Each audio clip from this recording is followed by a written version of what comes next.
ওরে আবু মাহজুরা, কেমন দেখা যায় তোমারে, তুমি সামনের চুল কাটো না কেন? আবু মাহজুরা বলে, আমি হাঁটু গেড়ে পেয়ারা নবীর সামনে বসেছিলাম, আমার এই মাথার চুলের মধ্যে মুবারক হাত লাগিয়ে বিশ্বনবী নিজে আমাকে আজানের প্রতিটা বাক্য শিক্ষা দিয়েছেন। বিশ্বনবীর মোবারক হাত, পবিত্র হাত আমার মাথার চুলের যেই জায়গায় লেগেছে, আমি চাই ওই চুলগুলা নিয়ে আমি আমার কবরের ভিতরে যাব।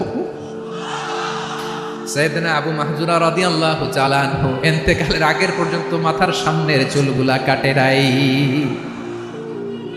মাথার সামনের চুল তিনি কাটেন নাই। সুবহানাল্লাহি বিহামদি। কেমন ভালোবাসতেন বিশ্বনবী সাহাবীদেরকে, সাহাবারা কেমন ভালোবাসতেন বিশ্বনবীকে। অষ্টম হিজরিতে হুনাইনের যুদ্ধে রাসূল সাল্লাল্লাহু আলাইহি ওয়াসাল্লাম ফিরে আসতেছেন মদিনায়। পথিমধ্যে বেলাল রাদিয়াল্লাহু তাআলা আনহু আজান দিচ্ছেন। কি দিচ্ছেন? তো পাশে ছিল মুশরিকদের একটা পল্লী, কিছু মুশরিক তরুণ, কিছু অমুসলিম কিশোর, তারা আজানকে ব্যঙ্গ করতেছে। আমাদের বাংলায় মুখ ভেঙ্গানো বলে আর কি। বেলাল রাদিয়াল্লাহু তাআলা আনহু আজান দিচ্ছেন, ওই বাচ্চাগুলো মুশরিক, তো ওরা আজানকে ব্যঙ্গ করতেছে, বিকৃতি করে ওরাও আজান দিচ্ছে। উদ্দেশ্য হচ্ছে আজানকে নিয়ে ঠাট্টা করা। উদ্দেশ্য কি? ঠাট্টা করা। ব্যাপারটা মনে কষ্ট পাওয়ার মতো ব্যাপার না? কিন্তু বিশ্বনবী ওইখানে দেখেন কি খুঁজলেন। বিশ্বনবী খেয়াল করলেন অমুসলিম কিশোরদের মধ্য থেকে একটা কিশোরের গলাটা বড় দরাজ গলা, কণ্ঠটা বড় সুন্দর। খেয়াল করে দেখলেন যে কিছু কিশোর বেলালের আজানকে ব্যঙ্গ করে, বিকৃতি করে, কিন্তু একজনের কণ্ঠ দেখতে পাচ্ছেন না এত দূরে, কিন্তু কণ্ঠটা বড় সুন্দর, দরাজ গলা। বিশ্বনবী সাহাবীদেরকে বললেন, ধরো, এগুলারে ধরো। সবগুলারে ধরে বিশ্বনবীর সামনে আনা হলো। ওরা হাঁটু গেড়ে বসলো। বিশ্বনবী বললেন, তোমাদের মধ্যে কে যেন ব্যঙ্গ করে আজান দিচ্ছিল, তার গলাটা বড় উঁচু, গলার বেসটা বড় মজবুত, মেলোডিয়াস, সুমধুর কণ্ঠ, কে? আবু মাহজুরা বলে, আমার বন্ধুরা সবাই আমার দিকে আঙ্গুল দেখায়, আমি পড়ে গেছি বিপদে। রাসূল সাল্লাল্লাহু আলাইহি ওয়াসাল্লাম বাকি অমুসলিম তরুণদেরকে ছেড়ে দিলেন, বললেন তোমরা যাও।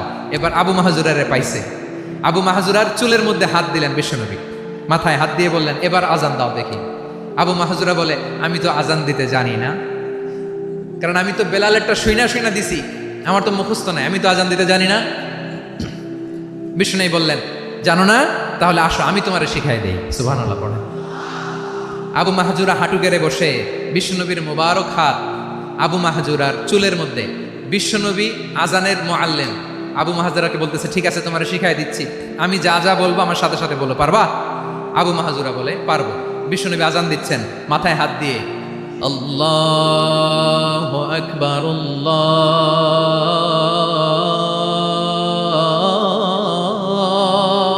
আকবার। আবু মাহজুরা এই বাক্যটা পড়লেন। বিশ্বনবী দ্বিতীয় বাক্য পড়তে আরম্ভ করলেন, আল্লাহু আকবার, আল্লাহু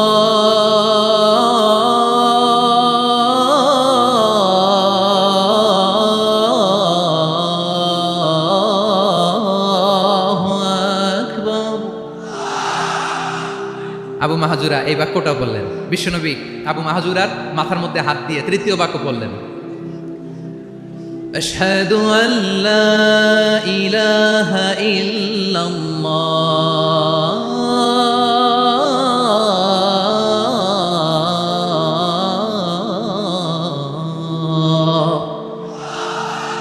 আবু মাহজুরা তৃতীয় বাক্য পড়লেন। বিশ্বনবী একটা বাক্য পরে আবু মাহজুরা পড়ে, বিশ্বনবী পরে আবু মাহজুরা পড়ে। আবু মাহজুরা কিন্তু অমুসলিম, মুশরিক। আবু মাহজুরা বলে, এক একটা বাক্য পড়ি আমার কলিজাটা গলে ঠান্ডা হয়ে যায়। এতদিন মোহাম্মদকে গালি দিতাম, এখন মোহাম্মদ আমার মাথায় যখন হাত রাখছে আমার সারা শরীর ঠান্ডা হয়ে গেছে। বিশ্বনবী আজান শিখাচ্ছেন, একটা একটা বাক্য পড়ে আবু মাহজুরাও পড়ে, বিশ্বনবী পড়ে, আবু মাহজুরাও পড়ে। পুরো বাক্যগুলো যখন শেষ, আজান শেষ, আবু মাহজুরাও যখন পুরো আজান পড়লেন, আবু মাহজুরা বললেন, এতদিন মোহাম্মদের চেহারা দেখলে আমার ঘৃণা লাগতো, আজ থেকে মোহাম্মদের চেহারার চেয়ে প্রিয় চেহারা আমার কাছে নাই। আবু মাহজুরা বললেন, ও মুহাম্মদ, আজানের বাক্য তো আপনি আমারে শেখালেন, এখানেই শেষ করবেন না, আপনি আমারে পড়ায় দেন, লা ইলাহা ইল্লাল্লাহু মুহাম্মাদুর রাসূলুল্লাহ সাল্লাল্লাহু আলাইহি ওয়াসাল্লাম। বিশ্বনবীর সাথে দাঁড়িয়ে উনি শাহাদা পড়ে মুসলমান হয়ে গেলেন। এবার আবু মাহজুরা বলে, ইয়া রাসূলুল্লাহ, ইয়া হাবিবাল্লাহ, আমি মুমিন হয়েছি, মুসলমান হয়েছি, আপনার কাছ থেকে আজান শিখার সৌভাগ্য আমি লাভ করেছি নবী।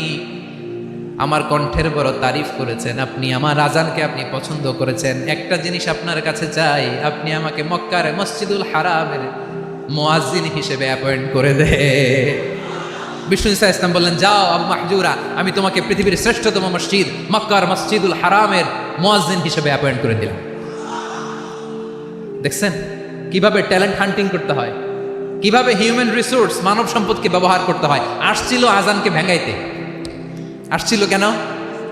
আজানকে ব্যঙ্গ করার জন্য, বিকৃত করার জন্য। আজানকে বিকৃত করতে যে ইসলামের সবচাইতে শ্রেষ্ঠ মসজিদের মুয়াজ্জিন হয়ে গেল। পড়েন সুবহানাল্লাহ। হযরত আবু মাহজুরা রাদিয়াল্লাহু তাআলা আনহু ওনার এই সুললিত কণ্ঠ ব্যবহার করে মসজিদুল হারামে এত সুন্দর করে আল্লাহু আকবার বলে আজান দিতেন। মানুষগুলোর, মুসল্লিগুলোর, মক্কাবাসীর হৃদয়কে তিনি বিগলিত করে দিতেন। মানুষের হৃদয়কে ঠান্ডা হয়ে যেত। শুধু এখানেই শেষ না আমার যশোরের ভাইয়েরা।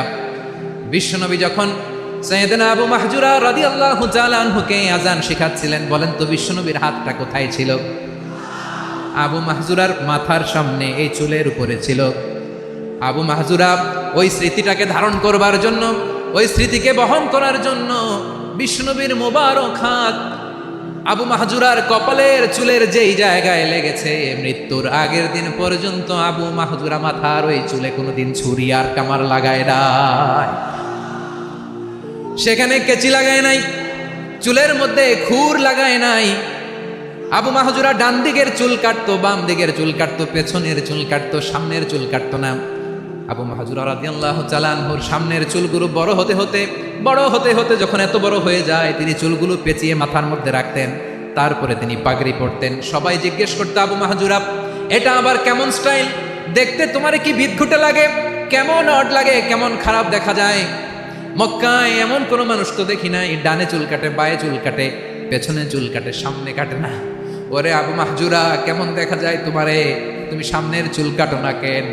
আবু মাহজুরা বলে, আমি হাঁটু গেড়ে পেয়ারা নবীর সামনে বসেছিলাম, আমার এই মাথার চুলের মধ্যে মুবারক হাত লাগিয়ে বিশ্বনবী নিজে আমাকে আজানের প্রতিটা বাক্য শিক্ষা দিয়েছেন। বিশ্বনবীর মুবারক হাত, পবিত্র হাত আমার মাথার চুলের যেই জায়গায় লেগেছে, আমি চাই ওই চুলগুলা নিয়ে আমি আমার কবরের ভিতরে যাব। সাইয়েদনা আবু মাহজুরা রাদিয়াল্লাহু তাআলা আনহু ইন্তেকালের আগের পর্যন্ত মাথার সামনের চুলগুলা কাটে নাই। মাথার সামনের চুল তিনি কাটেন নাই। সুবহানাল্লাহি বিহামদি। কেমন ভালোবাসতেন বিশ্বনবী সাহাবীদেরকে, সাহাবারা কেমন ভালোবাসতেন বিশ্বনবীকে। সামনের চুলগুলো বড় হতে হতে এত বড় ছিল, পেঁচিয়ে রেখে পাগড়ি করতেন, কাটতেন না। নবীর হাত লেগেছিল। সুবহানাল্লাহ পড়েন। তাহলে what is the lesson? Moral of the story কি? মোরাল অফ দ্য স্টোরি হচ্ছে, আসছিল আজানকে ব্যঙ্গ করার জন্য, বিকৃত করার জন্য, হয়ে গেল মসজিদুল হারামের মুয়াজ্জিন। দেখেন বিশ্বনবী একটা খারাপ সিচুয়েশনের মধ্যে থেকে কি ভালো জিনিস বের করে আনলেন। আমি যে শুরুতে বলেছি কিভাবে তিনি হিউম্যান রিসোর্সকে ডেভেলপ করেছেন, ম্যানেজ করেছেন। তিনি যে চৌকস ট্যালেন্ট হান্টার ছিল, দেখেন সবার মধ্যে থেকে এর বাছাই করে মুয়াজ্জিন বানাই দিয়েছেন। সুবহানাল্লাহ পড়েন।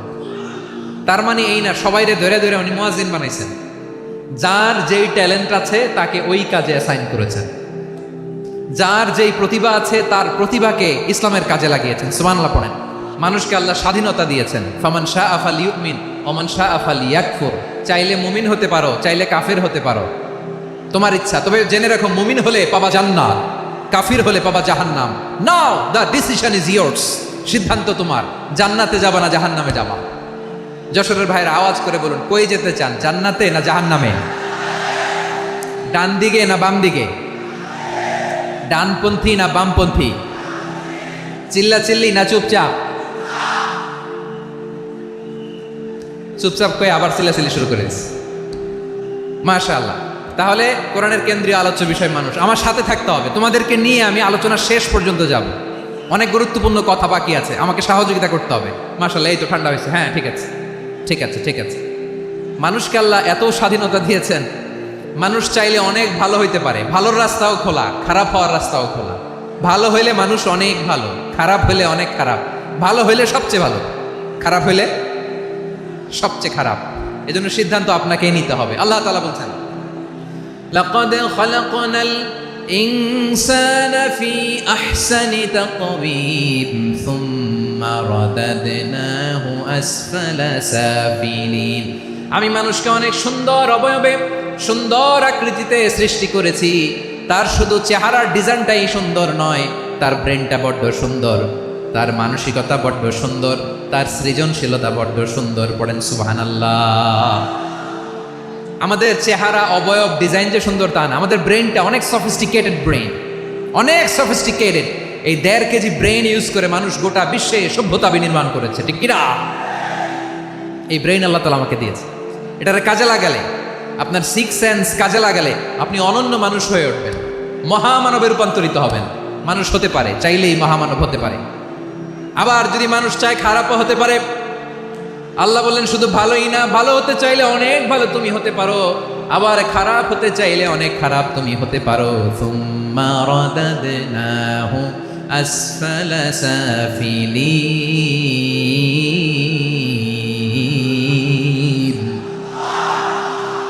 খারাপ হলে একেবারে খারাপ হতে পারো, নিকৃষ্ট হলে একেবারে নিকৃষ্ট হতে পারো, ভালো হলেও ভালো হতে পারো। কোন সুবহানাল্লাহ। এবার আওয়াজ করে বলুন, ভালো হতে চাই না খারাপ, শ্রেষ্ঠ না নিকৃষ্ট? মানুষ ভালো হলে মানুষ ফেরেশতার চেয়েও ভালো, মানুষ খারাপ হলে সে পশুর চেয়েও খারাপ। কথা ঠিক কিনা বলেন? ভালো হলে ফেরেশতার চেয়েও ভালো, খারাপ হলে পশুর চেয়েও নিকৃষ্ট। তার মানে শ্রেষ্ঠত্বে মানুষ, শ্রেষ্ঠত্বে ফেরেশতাকে হার মানায়, আর অধপতনে শ্রেষ্ঠত্বে ফেরেশতাকে ছাড়িয়ে যায়, আর অধপতনে পশুকেও হার মানায়। আই রিপিট, আমি আবারও বলছি, মানুষ শ্রেষ্ঠত্বে ফেরেশতাকে ছাড়িয়ে যায়, আর অধপতনে সে পশুকেও হার মানায়। আওয়াজ করে বলতে হবে, ঠিক কিনা? এটার প্রমাণ কি? মানুষ শ্রেষ্ঠ হইলে যে ফেরেশতার চেয়েও সেরা, তার প্রমাণ কি? আল্লাহ তাআলা বলছেন, ওয়া ইয কুলনা লিল মালাইকাতি ইসজুদু লিআদম ফাসাজাদু ইল্লা ইবলিস আবা ওয়াস্তাকবারা ওয়া কানা মিনাল কাফিরিন। আল্লাহ বলেন, স্মরণ করো সে সময়ের কথা যখন আমি ফেরেশতাদেরকে বললাম, ও ফেরেশতারা আদমকে সেজদা দাও। সব ফেরেশতারা সম্মান সূচক সেজদা আদমকে দিল, তারা আদমের জন্য সেজদায় লুটিয়ে পড়লো, একজন ছাড়া, তার নাম ইবলিস। আওয়াজ করে বলেন, তার নাম কি? সে অহংকার প্রদর্শন করলো, সে কাফের হয়ে গেল, বাকি সব ফেরেশতারা সেজদা দিল। সুবহানাল্লাহ। আবার আদম আলাইহিস সালামকে আল্লাহ জিজ্ঞেস করলেন, সব বলে দিল উত্তর, কিন্তু ফেরেশতাদেরকে একই প্রশ্ন জিজ্ঞেস করলেন, তারা উত্তর করতে পারে নাই। তার মানে এর মধ্য দিয়ে প্রমাণিত হয়, মানুষ ভালো হলে ফেরেশতার চেয়েও ভালো, ফেরেশতার চেয়েও মানুষের মর্যাদা বাড়িয়ে দিয়েছে কে? সব নূরের ফেরেশতা যখন মাটির আদমকে সেজদা দেয়, এটা প্রমাণ করে ফেরেশতার চেয়েও মানুষের মর্যাদা বাড়িয়ে দিয়েছে কে? তুমি মাটির আদমকে প্রথম সৃষ্টি করিয়া ঘোষণা করিয়া দিলে শ্রেষ্ঠ বলিয়া, তাই তো নূরের ফেরেশতা করে আদমকে সেজদা। ঠিক কিনা বলেন?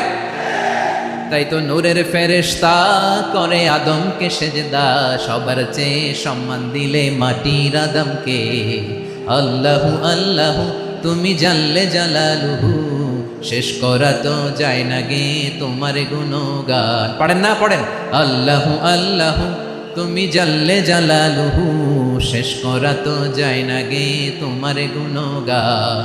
আল্লাহু আল্লাহু, আল্লাহু আকবার। আদমের মর্যাদা বেশি, মানুষের মর্যাদা বেশি, মানুষ শ্রেষ্ঠ তার প্রমাণ নূরের ফেরেশতা মাটির আদমকে সেজদা করে। আওয়াজ করে বলেন, ঠিক কিনা? তাহলে মানুষ ভালো হলে ফেরেশতার চেয়ে ভালো, আবার মানুষ যদি খারাপ হয় সে পশুর চেয়েও খারাপ। অধপতনে পশুত্বকে হার মানায়। তার প্রমাণ কি? তার প্রমাণ হচ্ছে, যশোরের ভাইরা দেখবেন পত্রিকায় নিউজ পেপারে মাঝে মাঝে এরকম দেখা যায়, এক মানুষ আরেক মানুষকে হত্যা করে 20 টুকরা করে বস্তার ভিতরে পড়েছে। আপনারা এই নিউজ পড়েন নাই না? দেখেন নাই? দেখছেন? মানুষ মানুষকে হত্যা করে কয় টুকরা? জোরে বলেন। এখানেই ক্ষান্ত হয় না, আবার কোথায় পড়ছে? বস্তার ভেতরে। আচ্ছা, বুঝে থাকলে আওয়াজ করে বলেন, কোনদিন শুনছেন একটা হাতি আর একটা হাতিকে হত্যা করে 20 টুকরা করছে, এরপরে বস্তার ভিতরে ভরছে? হয়েছে? তাহলে দেখেন, মানুষ যদি খারাপ হয় সে পশুকেও হার মানায়। চিল্লায় বলো, ঠিক কিনা? এমনও দুশ্চরিত্র মানুষ আছে যার বদ নজর থেকে যার নজর থেকে 6 মাসের ছোট্ট মেয়ে থেকে শুরু করে 80 বছরের বৃদ্ধারাও নিরাপদ নয়। পশুকেও হার মানে। মানুষ মানুষের ঘর জ্বালিয়ে পুড়ে মেসাকার করে দেয়, জনপদের পর জনপদ জ্বালায় দেয়, এরকম আছে না নাই? প্রিয় ভাইয়েরা, চোখ কান নাক মুখ থাকলেই মানুষ না। যা সামনে দেখেন এগুলো সব মানুষ না, এগুলো জনসংখ্যা। এগুলো কি? সবাই বলুন, এগুলো কি? বাড়ছে জনসংখ্যা, কমছে মানুষ। বাড়ছে জনসংখ্যা, কমছে। এই দুনিয়া এখন তো আর সেই দুনিয়া নাই, মানুষ নামের মানুষ আছে দুনিয়া বোঝাই, সেই মানুষের ভিড়ে আমার আসল মানুষ নাই। ঠিক কিনা? আসল মানুষের বড্ড অভাব, আসল মানুষের বড্ড অভাব। আমার ভাইয়েরা, মানুষ খারাপ হলে পশুকেও হার মানায়। তাহলে আমরা বুঝলাম মানুষ ভালো হলে অনেক ভালো, খারাপ হলে অনেক খারাপ। ও আমার কলিজা টুকরা যশোরের ভাইয়েরা, আসুন না 3 দিন ব্যাপী এই তাফসিরুল কোরআনের ঐতিহাসিক প্রোগ্রাম থেকে আমরা সিদ্ধান্ত নেই আমরা ভালো মানুষ হব নাকি খারাপ মানুষ হব। কলিজা থেকে, প্রাণ থেকে আওয়াজ করে সবাই বলুন, ভালো মানুষ নাকি খারাপ মানুষ? ভালো মানুষ হইতে হবে। ভালো মানুষ যারা জগৎটাকে এনলাইটেন করবে, যারা এনলাইটেন করবে, যারা সত্যের বীর সেনানী হয়ে দাঁড়াবে, যারা সত্যের পক্ষে কথা বলবে, যারা জালিমের মসনদকে ভেঙে খান খান করে দেবে। এরকম হওয়ার দরকার আছে না নাই? এরকম ভালো মানুষ আমরা হতে চাই কি চাই না? মানুষকে যত্ন নিলে মানুষ যে কত ভালো হয় আপনি কল্পনাও করতে পারবেন না। এই যে আপনাদের যশোরে যে ভালো ছেলেগুলো আছে, যে ভালো তরুণগুলো আছে, যে যুবকগুলো আছে, যে ভালো আলেমরা আছে, ভালো নেতারা আছে, সবাই যদি তাদের মতো হতো, পুরো যশোরটা একটা জান্নাতের টুকরা হয়ে যেত। আওয়াজ করে বলেন ঠিক কিনা?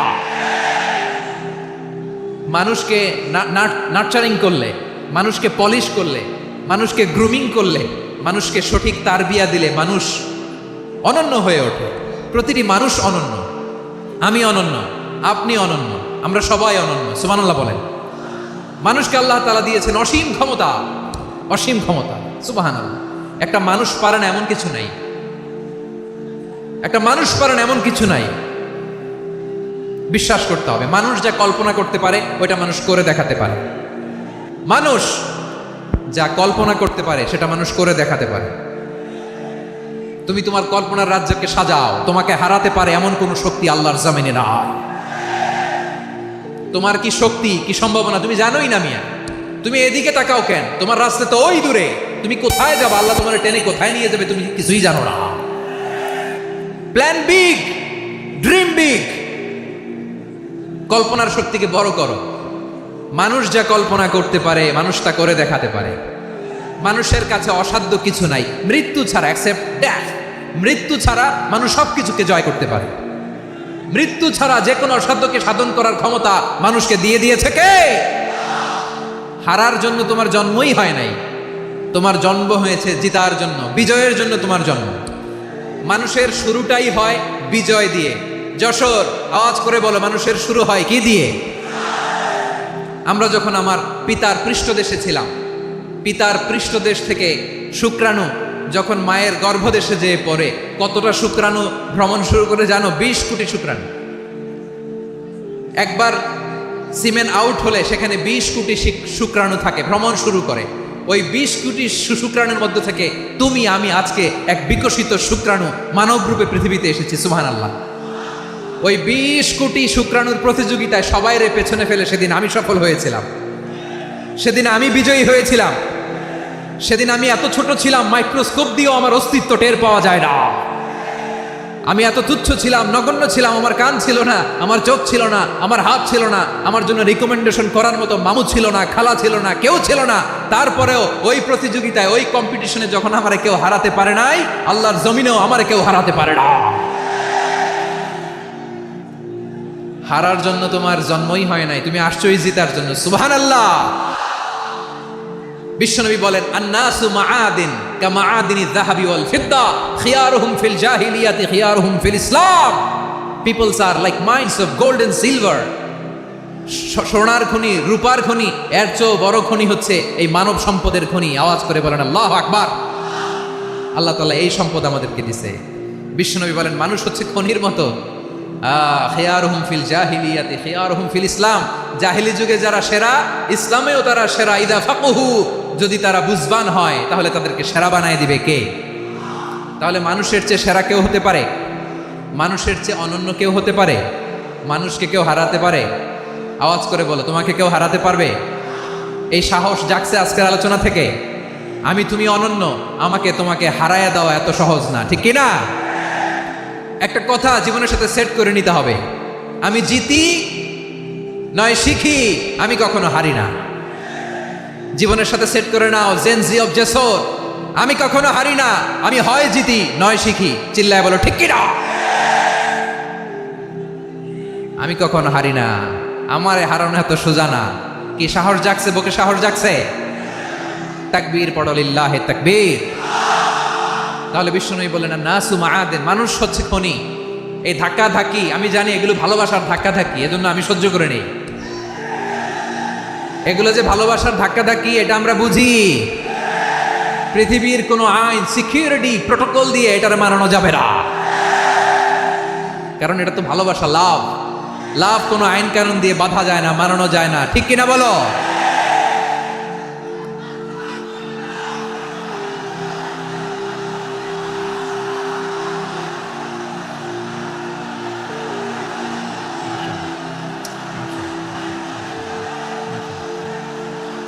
ঠিক আছে, বসুন বসুন বসুন। আল নাসু মাআদিন, মানুষ হচ্ছে খনি। এই খনির যত্ন নিতে হবে। আমার মা বাবা যারা এসেছেন, আপনার ছেলে মেয়ের যত্ন নেন। আপনার ছেলের মধ্যে যে কি পটেনশিয়াল আপনি জানেন না। আপনার এই ছোট্ট অবুজ ছেলেটাই আগামী দিনের শায়েখ আহমদুল্লাহ হবে। আপনার হেফজখানায় পড়া ওই ছোট্ট ছেলেটাই আগামী দিনের আল্লামা মামুনুল হক হবে। আপনার ওই ছেলেটা আমির হামজা হবে, আব্দুল হাই সাইফুল্লাহ হবে। এভাবে বড় বড় আলেম হবে, তারা যুগশ্রেষ্ঠ আলেম হবে। সেই একদিন এই বাংলাদেশের পার্লামেন্টে যে বক্তব্য দিয়ে যশোরের পক্ষে কথা বলবে। আপনি জানেন না, কাউকে ছোট করবেন না আপনি। ওর কনফিডেন্স আপনি কমাবেন না, আপনি কমাতে পারেন না। প্যান্ডেলে আমার যে মা বোনেরা আছেন, ছেলে মেয়েদেরকে কখনো ছোট করে কথা বলবেন না। ও যে কোথায় যাবে আপনি জানেন না, আপনি মা হয়ে তাকে সাহস দিবেন, তার কল্পনার জগৎটাকে সাজাতে তাকে উৎসাহিত করবেন, ঠিক কিনা বলেন? আর আমার প্যান্ডেলের আমার প্রিয় শ্রদ্ধাশীলা মায়েরা বোনেরা, আপনারা তো আরো দামি সম্পদ। বিশ্বনবী বলেন আর দুনিয়া কুল্লুহা মাতা। আল্লাহ আল্লাহ আল্লাহ, বিশ্বনবীর কথার ওজন দেখেন। আর দুনিয়া কুল্লুহা মাতা ওয়া খায়রু মাতা'আদ দুনিয়াল মারআতুস সালিহা। বিশ্বনবী বলেন দুনিয়ায় যা দেখো সব আল্লাহর দেওয়া অ্যাসেট, মানে সম্পদ। আর এত অ্যাসেটের ভিড়ে সবচাইতে শ্রেষ্ঠ সম্পদ হচ্ছে নেককার নারী। সুবহানাল্লাহ। ভাইয়েরা বোনের সাথে খারাপ আচরণ করো না, সন্তান মায়ের সাথে খারাপ আচরণ করো না। আমাদের মায়েরা আমাদের asset, they are our priceless asset. কারণ এই মায়েদের পেটে এসেছে আল্লাহর ওলিরা, এই মায়েদের পেটে এসেছে খান জাহান আলী, এই মায়ের পেটে এসেছে শাহজালাল ইয়ামানি, এই মায়ের পেটে এসেছে আল্লাহর সব নবীরা। নাকি নবীরা আকাশ থেকে ধপ করে জমিনে নেমে আসছে? মায়ের পেটে আসছে। এই মায়ের পেটগুলো খনি।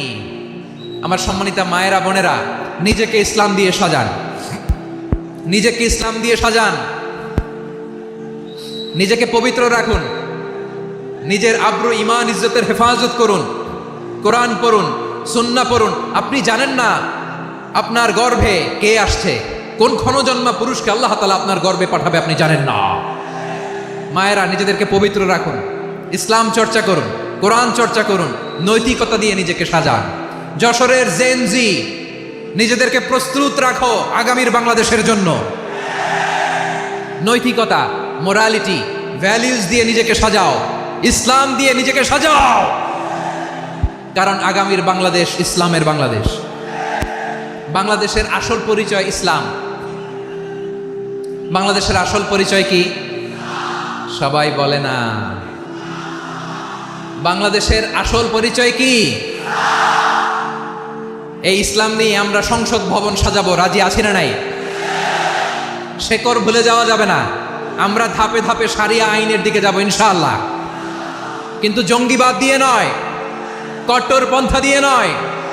আমরা ইন্টেলেকচুয়ালি গ্রাজুয়ালি ধাপে ধাপে শারিয়া আইনের দিকে মুভ করবো ইনশাআল্লাহ। বলো লিল্লাহি তাকবীর। এদেশের আসল পরিচয় সবাই বলে না, আওয়াজ করে, এদেশের আসল পরিচয়।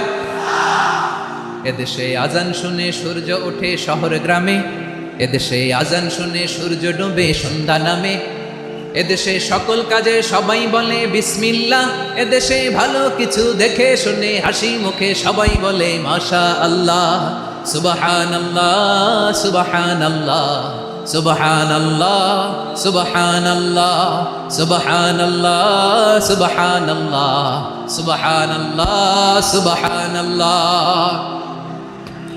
ও নবীন তরুণ তোমার কিসের এত ভয়, জেনে রেখো বাংলাদেশের আসল পরিচয়। বাংলাদেশের আসল পরিচয় ইসলাম। আওয়াজ তুলে বলো, আসল পরিচয় কি? এদেশে পরস্পরে দেখা হলে দেয় সালাম, এদেশে আমজনতার হৃদয় জুড়ে পাক্কালাম, ঠিক না? এদেশে বিপদ এলে সর্বজনে সর্বক্ষণে দোয়া পড়ে ইন্না লিল্লাহ সুবহানাল্লাহ সুবহানাল্লাহ সুবহানাল্লাহ সুবহানাল্লাহ। এদেশে আজান শুনে সূর্য ওঠে শহর গ্রামে, এদেশে আজান শুনে সূর্য ডোবে সন্ধ্যা নামে, এদেশে সকল কাজে সবাই বলে বিসমিল্লাহ, এদেশে ভালো কিছু দেখে শুনে হাসি মুখে সবাই বলে মাশা আল্লাহ সুবহানাল্লাহ। আওয়াজ করে সুবহানাল্লাহ সুবহানাল্লাহ সুবহানাল্লাহ সুবহানাল্লাহ। সবাই একসাথে সুবহানাল্লাহ সুবহানাল্লাহ সুবহানাল্লাহ সুবহানাল্লাহ। এদেশের আসল পরিচয় কি? আওয়াজ করে বলতে ভয় লাগে। এদেশের আসল পরিচয় কি? ইসলাম দিয়ে আমাদের সংসদ ভবন চলুক, আমরা চাই কি চাই না? বঙ্গভবনে লা ইলাহা ইল্লাল্লাহর পতাকা উড়ুক, আমরা চাই কি চাই না? প্রতিটি জেলা অফিসে, ডিসি অফিসে লা ইলাহার পতাকা ঝুলুক, আমরা চাই কি চাই না? কারা কারা চাই হাত তুলে আল্লাহরা দেখায়।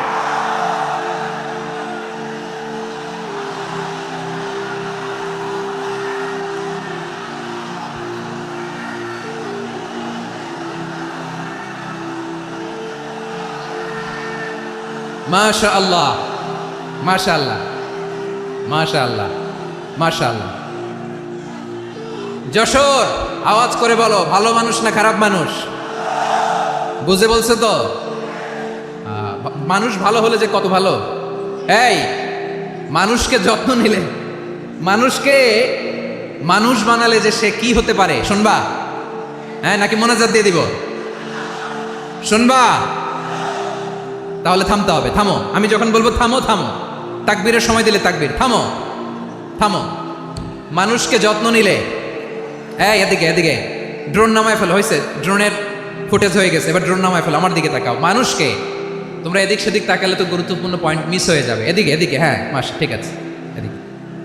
মানুষকে যত্ন নিলে মানুষের মধ্যে যারা কি পটেনশিয়াল রেখেছে। আমি জাপানের দুইটা উদাহরণ দেই। জাপানের, আল্লাহ, 2022 সালে জাপানের সাথে জার্মানির খেলা, ফিফা ওয়ার্ল্ড কাপ 2022। এক পক্ষে জাপান, আরেক পক্ষে কোন দেশ? কথা শোনে নাই। এক পক্ষে কোন দেশ? আরেক পক্ষে সবাই। এক পক্ষে, আরেক পক্ষে। ওই খেলায় জিতেছিল জাপান, জিতেছিল 22 সালের এই ফিফা ওয়ার্ল্ড কাপে জাপান ফুটবল খেলায় জিতে। As a part of that celebration তারা খেলার পরে পুরো স্টেডিয়ামটারে ক্লিন করে, the fan base of Japan, লক্ষ লক্ষ মানুষ খেলা দেখতে যায়। তো এত ডাস্টবিনও তো নাই, তো যারা ডাস্টবিনে জায়গা পায় নাই তারা এই যে চকলেটের প্যাকেট, পানির বোতল, চিপসের প্যাকেট তারা এদিকে সেদিকে রেখে দিয়েছে।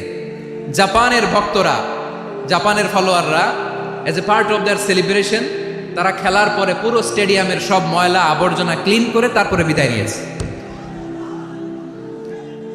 তাদেরকে কি ক্লিন করার দায়িত্ব দেওয়া হয়েছিল? এই যশোর, জাপানের যে ছেলেরা খেলা দেখতে গেছিল ওদেরকে কি ক্লিন করার দায়িত্ব দিছিল? তারা কি স্টেডিয়ামের পরিচ্ছন্নতা কর্মী? তাদের আকল, তাদের সিক্স সেন্স তাদেরকে বলেছে। ছোটবেলা থেকে জাপান গভর্নমেন্ট ওদেরকে এত পরিচ্ছন্নতা শেখায়, ক্লিনলিনেস অ্যাওয়ারনেস ক্যাম্পেইন করায়, ক্লাসে আমি দেখেছি, ক্লাসে নিজের বেঞ্চ নিজে মুছে, ক্লাসের মাঝখানে একটা সময় দেয়, নিজের টেবিল নিজে মুছে, নিজের ক্লাসরুমটা নিজে পরিষ্কার করে, রাস্তাঘাটে একটা ধুলা নাই, ময়লা নাই, একটা টিস্যু নাই। খেলার পরে গোটা বিশ্বকে তাক লাগিয়ে দিয়েছে। জাপানের ফ্যানরা সবার রেখে যাওয়া গার্বেজ, টিস্যু, বোতল পরিষ্কার করে তারপরে স্টেডিয়াম থেকে বিদায় নিয়েছে। আমরা কেন এমন হইতে পারলাম না? আমরা কেন এমন হইতে পারলাম না? জাপানের যারা এগুলো করছে ওদের 3টা করে চোখ না? চোখ তো 3টা, জাপানো লাগো, জাপানো লাগো, হাত তো 4টা, কান তো 6টা। হ্যাঁ, নাকি আমার মতো 2 হাত 2 কানওয়ালা মানুষ? চোখে দেখলে ওটা মানুষ না। চিন্তা করছেন? তার মানে জাপানিজদেরকে যে গ্রুমিং করে শেখানোর মাধ্যমে পরিচ্ছন্ন বানানো গেছে, ওরা যেমনি মানুষ আমরাও মানুষ, আমাদের সন্তানদেরকে শেখালে তারাও পারবে। পারবে কিনা? 2 নম্বর উদাহরণ বলি। চট্টগ্রাম ফেনীতে যারা গিয়েছেন, মেঘনা গোমতী ব্রিজ প্রকল্প নাম শুনছেন? মেঘনা একটা ব্রিজ পার হওয়া লাগে। এই মেঘনা গোমতী, এখানে 3টা ব্রিজ, কাশপুর সহ এই 3টা ব্রিজের নির্মাণ কাজ, রেনোভেশনের কাজ দেওয়া হয়েছিল জাপানের একটা কোম্পানিকে। কাকে? জাপানের কোম্পানি। নির্মাণ শেষে 738 কোটি টাকা বেঁচে গেছিল, এটা গভর্নমেন্টের হাতে দিয়ে তারা বিদায় নিয়েছে। কত টাকা? 738 কোটি টাকা। যত প্রাক্কলিত ব্যয় নির্ধারণ করা হয়েছে, সব টাকা সরকার, তৎকালীন সরকার, 2019-এর সরকার, কারা ছিল তো জানেন? এই 2019-এর সরকার তাদেরকে দিয়েছে। তারা রিনোভেশন নির্মাণ শেষে 738 কোটি টাকা অতিরিক্ত বেঁচে গেছিল, এটা আবার গভর্নমেন্টের হাতে বুঝাই দিয়ে তারা বিদায় নিচ্ছে। আমরা কেন এমন হইতে পারলাম না? জাপানের ওরাও মানুষ, আমরাও মানুষ, তার মানে মানুষে মানুষে পার্থক্য আছে না নাই? আচ্ছা, জাপানের 2টা উদাহরণ দিলাম, এবার আমার দেশের 2টা উদাহরণ দিব না? বাংলাদেশের 2টা উদাহরণ দিই। 1 নম্বর উদাহরণ, গত সপ্তাহে আপনারা জানেন কক্সবাজার আমার একটা প্রোগ্রাম ছিল, তো হেলিকপ্টারে গিয়েছিলাম। ফেনী জেলা যখন পার হচ্ছি, আমি দেখলাম 3টা উইন্ডমিল। উইন্ডমিল চিনেন তো? বিশাল পিলার, 3টা-4টা পাখা থাকে। বায়ু বিদ্যুৎ কেন্দ্র, বাংলাদেশের প্রথম বায়ু বিদ্যুৎ কেন্দ্র এটা। মুহুরী প্রজেক্ট বলে ওটা সম্ভবত, মুহুরী প্রজেক্ট। তো সাগরের বাতাসের ঝাপটায় এটা ঘুরে এনার্জি হয়, ইলেকট্রিসিটি উৎপাদন হয়। তো আমি পাইলটকে বললাম, ভাই এগুলো থেকে কেমন ইলেকট্রিসিটি উৎপাদন হয়? কয়, হুজুর একটুও হয় না, কিছুই হয় না। কিছুই হয় না মানে? বলে, হুজুর বাংলাদেশে যত উইন্ডমিল আছে এটার পাখা একটাও ঘুরে না। আল্লাহ, বলেন কি? তাহলে যে কোটি কোটি টাকা ব্যয় করে যে উইন্ডমিল, কয় হুজুর ভিতরে ফিটফাট, উপরে ফিটফাট, ভিতরে সদরঘাট। তার মানে কোটি কোটি টাকা দিয়ে এই উইন্ডমিল বানায়, এখানে কিছু নাই। দুর্নীতির আড্ডাখানা, আখড়াখানা বাংলাদেশ, ঠিক কিনা বলেন? আয় রে, জাপানিজরাও মানুষ, আমরাও মানুষ। আমার এক নিকটাত্মীয় সরকারি চাকরিজীবী, উনি আমাকে বললেন, বাংলাদেশের আরেকটা উদাহরণ দেখ। উনি আমাকে বললেন যে প্রতি বছর আমাদের অফিসের ফার্নিচার চেঞ্জ করে। আমি বললাম, প্রতি বছর ফার্নিচার চেঞ্জ করে কেন? বলে যে ফার্নিচার নতুন পারচেজ করলেই তো এখানে টাকা, নতুন কিনতে পারলেই টাকা, নতুন উন্নয়নের সবক শোনাতে পারলেই টাকা। প্রথম আলোর রিপোর্ট। কি আলো? প্রথম আলোর রিপোর্ট। গত 15 বছরে উন্নয়নের নামে লুটপাট হয়েছে প্রায় 3.25 লাখ কোটি টাকা। কার রিপোর্ট? আমাদের বানানো কথা।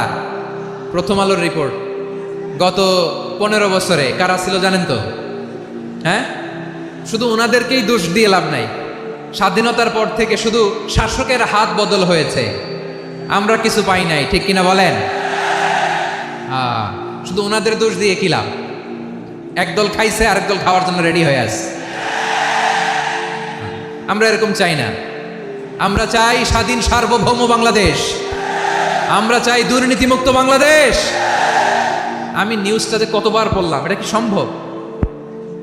3.25 লাখ কোটি টাকা লুটপাট, মানে লুটপাট করতে করতে এদেশের জনগণকে ফুটপাতে বসাই দিচ্ছে। প্রিয় ভাইয়েরা, তাহলে জাপানের মানুষও মানুষ, আমরাও মানুষ। সিদ্ধান্ত আপনার, কোন মানুষ হবেন, ভালো মানুষ না খারাপ মানুষ? আজকের আলোচনার বিষয় হচ্ছে মানব সম্পদের উন্নয়ন, human resource development. It's a process to increase the capacity of knowledge, skill, capacity of the people of a country. একটা দেশের মানুষের জ্ঞান, তাদের দক্ষতা কি করে বাড়ানো যায়, বাড়িয়ে দেশের উন্নয়ন করানো যায়, এটাই হচ্ছে মানব সম্পদ উন্নয়নের মূল কথা। তাহলে মানব সম্পদ হচ্ছে একটা দেশের সবচাইতে শক্তিশালী পুঁজি। প্রাকৃতিক সম্পদ, খনিজ সম্পদের চেয়েও দামি হচ্ছে মানব সম্পদ। আমার প্রিয় যশোর, প্রাকৃতিক সম্পদ, খনিজ সম্পদের চেয়ে দামি সম্পদ কি সম্পদ? আল্লাহ তাআলা দয়া করে আমাদেরকে এই মানব সম্পদ দিয়েছেন। আসুন আমাদের এই মানুষগুলোকে আমরা সোনার মানুষ বানাই। রাজি আছেন তো সবাই? রাজি আছেন? মানুষ পারে না এমন কোনো কিছু নাই, চাইলে সব পারে। এজন্য মানুষকে তারবিয়া দিতে হবে, যথাযথভাবে তাদেরকে গড়তে হবে। আসুন আমরা সিরাতের আয়নায় বিশ্বনবীর জীবনী থেকে দেখি তিনি কিভাবে হিউম্যান রিসোর্সকে ম্যানেজ করতেন। যদি আপনাদের সময় হয় দু একটা উদাহরণ দিয়ে আজকে আমি আমার আলোচনার বিদায় নিব। হবে সময় হবে কয়েক মিনিট। শেষ কথা, শেষের দিকে চলে আসছি। বিশ্বনবী সাল্লাল্লাহু আলাইহি ওয়াসাল্লাম কিভাবে হিউম্যান রিসোর্সকে ম্যানেজ করতেন, মজার কথা আছে কয়েকটা, বলে বিদায় নিব। বিশ্বনবী কিভাবে এই মানব সম্পদকে ম্যানেজ করতেন। বিশ্বনবী he was a very good talent hunter, চৌকস ট্যালেন্ট হান্টার ছিল। কার মধ্যে কি ট্যালেন্ট আছে দেখলেই বুঝে ফেলতেন। সুবহানাল্লাহ পড়বেন না? কি নবী আমরা পেয়েছি! He was a very good talent hunter. আমার নবী তিনি চৌকস ট্যালেন্ট হান্টার ছিলেন। কার মধ্যে কি প্রতিভা বের করতেন, ওই প্রতিভাকে ইসলামের কল্যাণে কাজে লাগাতেন। সুবহানাল্লাহ বলেন। যাকে যেই জায়গায় সেট করলে ভালো হবে তাকে ওই জায়গায় সেট করতেন। কয়েকজন সাহাবীর জীবনী শোনাই। আবু মাহজুরা রাদিয়াল্লাহু তাআলা আনহু, মক্কার মুয়াজ্জিন, আগে ছিল মুশরিক, পরে হয়েছে মুমিন। উনি কিভাবে মুমিন হইলেন এই ঘটনাটা একটু আপনাদের শোনাতে চাই। রাদিয়াল্লাহু তাআলা আনহু কিভাবে মুসলিম হলেন আওয়াজ করে শুনেন। 8ম হিজরি। কত হিজরি? সবাই বলেন না একটু, কত হিজরি? 8ম হিজরিতে হুনাইনের যুদ্ধে রাসূল সাল্লাল্লাহু আলাইহি ওয়াসাল্লাম ফিরে আসতেছেন মদিনায়। পথিমধ্যে বেলাল রাদিয়াল্লাহু তাআলা আনহু আজান দিচ্ছেন। কি দিচ্ছেন? তো পাশে ছিল মুশরিকদের একটা পল্লী, কিছু মুশরিক তরুণ, কিছু অমুসলিম কিশোর, তারা আজানকে ব্যঙ্গ করতেছে। আমাদের বাংলায় মুখ ভেঙ্গানো বলে আর কি। বেলাল রাদিয়াল্লাহু তাআলা আনহু আজান দিচ্ছেন, ওই বাচ্চাগুলো মুশরিক, তো ওরা আজানকে ব্যঙ্গ করতেছে, বিকৃতি করে ওরাও আজান দিচ্ছে। উদ্দেশ্য হচ্ছে আজানকে নিয়ে ঠাট্টা করা। উদ্দেশ্য কি? ঠাট্টা করা। ব্যাপারটা মনে কষ্ট পাওয়ার মতো ব্যাপার না? কিন্তু বিশ্বনবী ওইখানে দেখেন কি খুঁজলেন। বিশ্বনবী খেয়াল করলেন অমুসলিম কিশোরদের মধ্য থেকে একটা কিশোরের গলাটা বড় দরাজ গলা, কণ্ঠটা বড় সুন্দর। খেয়াল করে দেখলেন যে কিছু কিশোর বেলালের আজানকে ব্যঙ্গ করে, বিকৃতি করে, কিন্তু একজনের কণ্ঠ দেখতে পাচ্ছেন না এত দূরে, কিন্তু কণ্ঠটা বড় সুন্দর, দরাজ গলা। বিশ্বনবী সাহাবীদেরকে বললেন, ধরো এগুলারে, ধরো। সবগুলারে ধরে বিশ্বনবী সামনে আনা হলো। ওরা হাঁটু গেড়ে বসলো। বিশ্বনবী বললেন, তোমাদের মধ্যে কে যেন ব্যঙ্গ করে আজান দিচ্ছিল, তার গলাটা বড় উঁচু, গলার বেসটা বড় মজবুত, মেলোডিয়াস, সুমধুর কণ্ঠ। কে? আবু মাহজুরা বলে, আমার বন্ধুরা সবাই আমার দিকে আঙ্গুল দেখায়, আমি পড়ে গেছি বিপদে। রাসূল সাল্লাল্লাহু আলাইহি ওয়াসাল্লাম বাকি অমুসলিম তরুণদেরকে ছেড়ে দিলেন, বললেন তোমরা যাও। এবার আবু মাহজুরারে পাইছে। আবু মাহজুরার চুলের মধ্যে হাত দিলেন বিশ্বনবী, মাথায় হাত দিয়ে বললেন, এবার আজান দাও দেখি। আবু মাহজুরা বলে, আমি তো আজান দিতে জানি না, কারণ আমি তো বেলালেরটা শুইনা দিছি, আমার তো মুখস্থ নাই, আমি তো আজান দিতে জানি না। বিশ্বনবী বললেন, জানো না? তাহলে আসো আমি তোমারে শিখাই দেই। সুবহানাল্লাহ পড়ো। আবু মাহজুরা হাঁটু গেড়ে বসে বিশ্বনবীর মোবারক হাত আবু মাহজুরার চুলের মধ্যে। বিশ্বনবী আজানের মুআল্লিম আবু মাহজুরাকে বলতেছে, ঠিক আছে তোমারে শিখাই দিচ্ছি, আমি যা যা বলবো আমার সাথে সাথে বলো, পারবা? আবু মাহজুরা বলে, পারবো।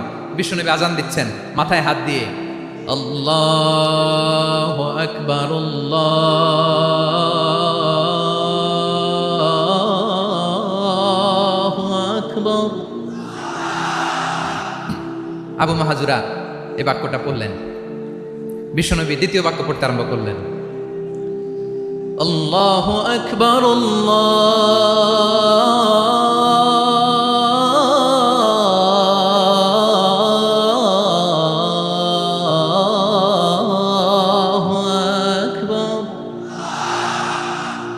আবু মাহজুরা এই বাক্যটাও বললেন। বিশ্বনবী আবু মাহজুরার মাথার মধ্যে হাত দিয়ে তৃতীয় বাক্য বললেন, আশহাদু আল্লা ইলাহা ইল্লাল্লাহ,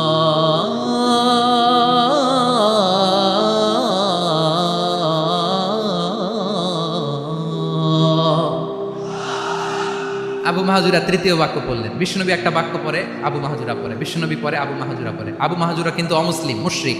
আবু মাহজুরা বলে, এক একটা বাক্য পড়ি আমার কলিজাটা গলে ঠান্ডা হয়ে যায়।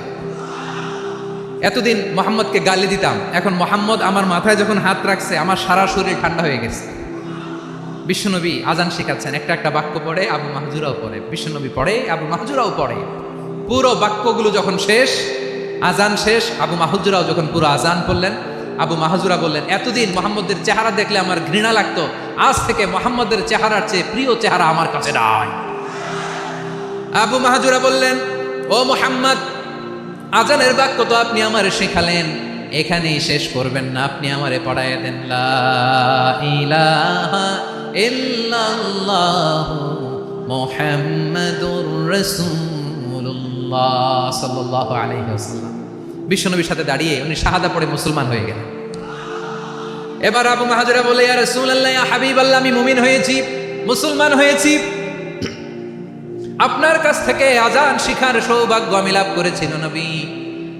আমার কণ্ঠের বড় তারিফ করেছেন আপনি, আমার আজানকে আপনি পছন্দ করেছেন। একটা জিনিস আপনার কাছে চাই, আপনি আমাকে মক্কার মসজিদুল হারামের মুয়াজ্জিন হিসেবে অ্যাপয়েন্ট করে দে। বিষ্ণু ইসা ইসলাম বললেন, যাও আবু মাহজুরা, আমি তোমাকে পৃথিবীর শ্রেষ্ঠতম মসজিদ মক্কার মসজিদুল হারামের মুয়াজ্জিন হিসেবে অ্যাপয়েন্ট করে দিলাম। দেখছেন কিভাবে ট্যালেন্ট হান্টিং করতে হয়, কিভাবে হিউম্যান রিসোর্স মানব সম্পদকে ব্যবহার করতে হয়। আসছিল আজানকে ভেঙ্গাইতে, আসছিল কেন? আজানকে ব্যঙ্গ করার জন্য, বিকৃত করার জন্য। আজানকে বিকৃত করতে যে ইসলামের সবচেয়ে শ্রেষ্ঠ মসজিদের মুয়াজ্জিন হয়ে গেল। পড়েন সুবহানাল্লাহ।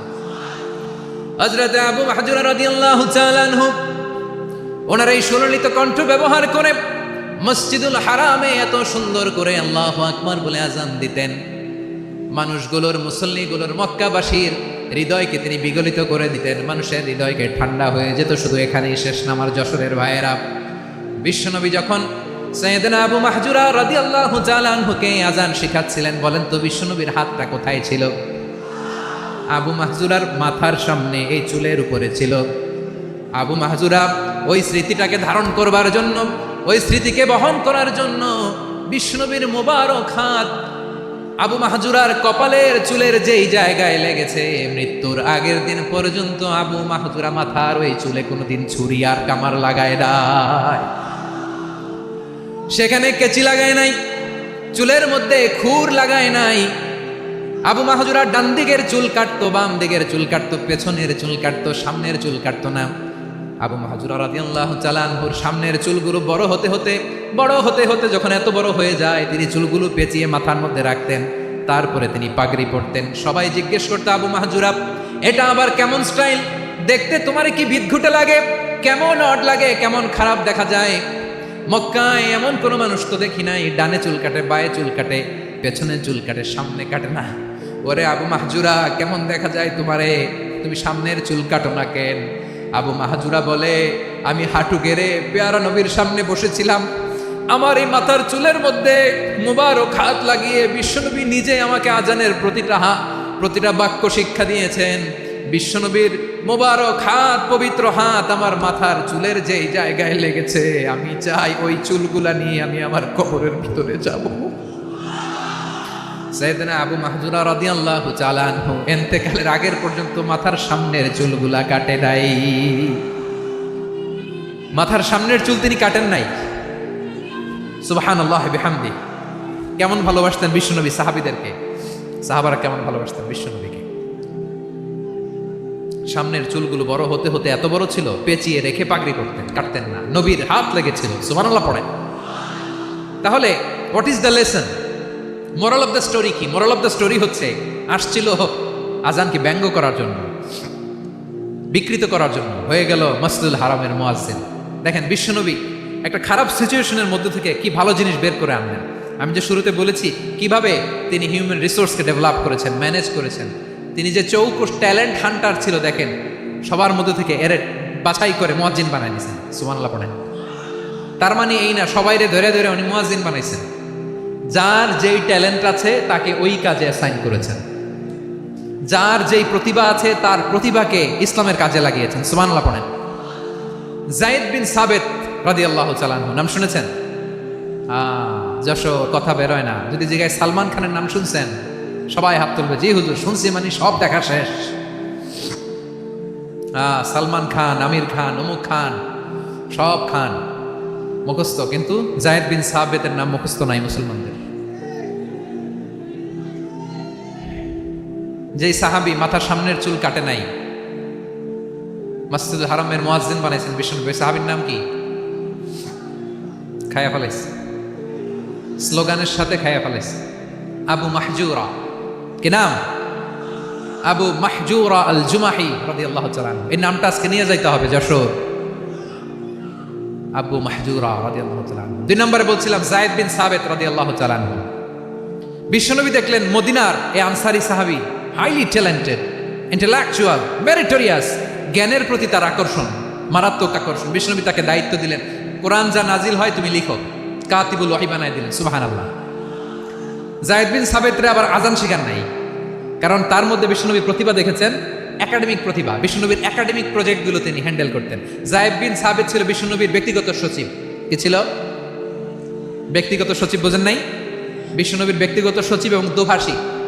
ইহুদিরা কিছু লিখে দিলে এটার অর্থ বিশ্বনবীরে বুঝায় দিতেন, আবার ইহুদিদের কাছে কিছু লিখতে হলে তিনি লিখে দিতেন। বিশ্বনবী একদিন বললেন, ইন্নী ওয়াল্লাহি মা আমানু ইয়াহুদা আলা কিতাব।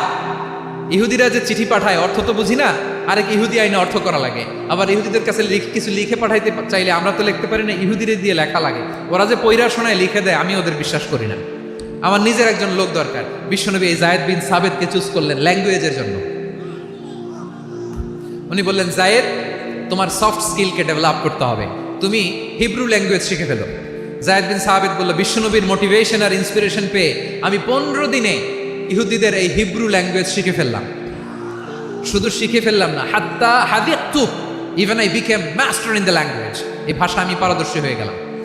এরপর ইহুদিরা চিঠি লিখে পাঠালে আর কোনো ইহুদি ডাকা লাগতো না, আমি নবীর এটার অর্থ শুনে পরে বুঝাই দিতাম। আবার ইহুদিদের কাছে চিঠি লেখা লাগলে আমি যায়েদ বিন সাবিত চিঠি লিখে দিতাম। সুবহানাল্লাহ। দেখেন, এত সাহাবীর মধ্য থেকে বিশ্বনবীর একাডেমিক প্রজেক্ট, ব্যক্তিগত সচিব, দোভাষী হিসেবে তিনি যায়েদ বিন সাবিতের মতো তরুণকে নির্বাচিত করেছেন। কেমন ট্যালেন্ট হান্টার ছিল আমার নবী! সুবহানাল্লাহ পড়বেন না? বিশ্বনবীর ইন্তেকালের পরে সাইয়েদনা আবু বকর রাদিয়াল্লাহু তাআলা আনহু যখন খলিফা হয়ে আসলেন, কোরআনকে সংকলনের দায়িত্ব দেয়া লাগবে, কোন সাহাবীকে দিবেন? সব সাহাবারা মিলে পরামর্শ করলেন। সাইয়েদনা আবু বকর, ওমর সবাই মিলে এই বিশাল কোরআন সংকলনের গুরু দায়িত্ব বিশ্বনবীর ব্যক্তিগত সচিব, বিশ্বনবীর দোভাষী, বিশ্বনবীর সিলেক্ট করাই লোক যায়েদ ইবনে সাবিত রাদিয়াল্লাহু তাআলা আনহুকে দিয়েছে। কোরআনের কপি তো আজকে এখানে রাখে নাই। এই যে আজকের যে কোরআন পড়েন, এটা আগে এরকম ছিল না। কোরআন নাজিল হলে সাহাবারা চামড়ার, ওটের চামড়ায় লিখে ফেলতো, ওটের চ্যাপ্টা হাড্ডির মধ্যে লিখে ফেলতো, গাছের গুড়ির মধ্যে লিখে ফেলতো, বিভিন্ন জনের কাছে ছড়ানো ছিটানো ছিল। আবু বকর রাদিয়াল্লাহু তাআলা আনহু একসাথে করলেন, পরবর্তীতে উসমান রাদিয়াল্লাহু তাআলা আনহু একসাথে করলেন 114 সূরার। এখন এই মুসহাফ, এই কম্পাইলেশন, এই কপি আমরা পেয়েছি, যার হিউজ কন্ট্রিবিউশন ছিল। এই পুরো কোরআন কম্পাইলেশনের প্রজেক্ট ম্যানেজার ছিল যায়েদ বিন সাবিত রাদিয়াল্লাহু তাআলা। কোরআন কম্পাইলেশনের প্রজেক্ট ম্যানেজার। দেখেন, উনারে মাথায় হাত দিয়ে আজান শিখায় নাই। সুবহানাল্লাহ কইবেন না?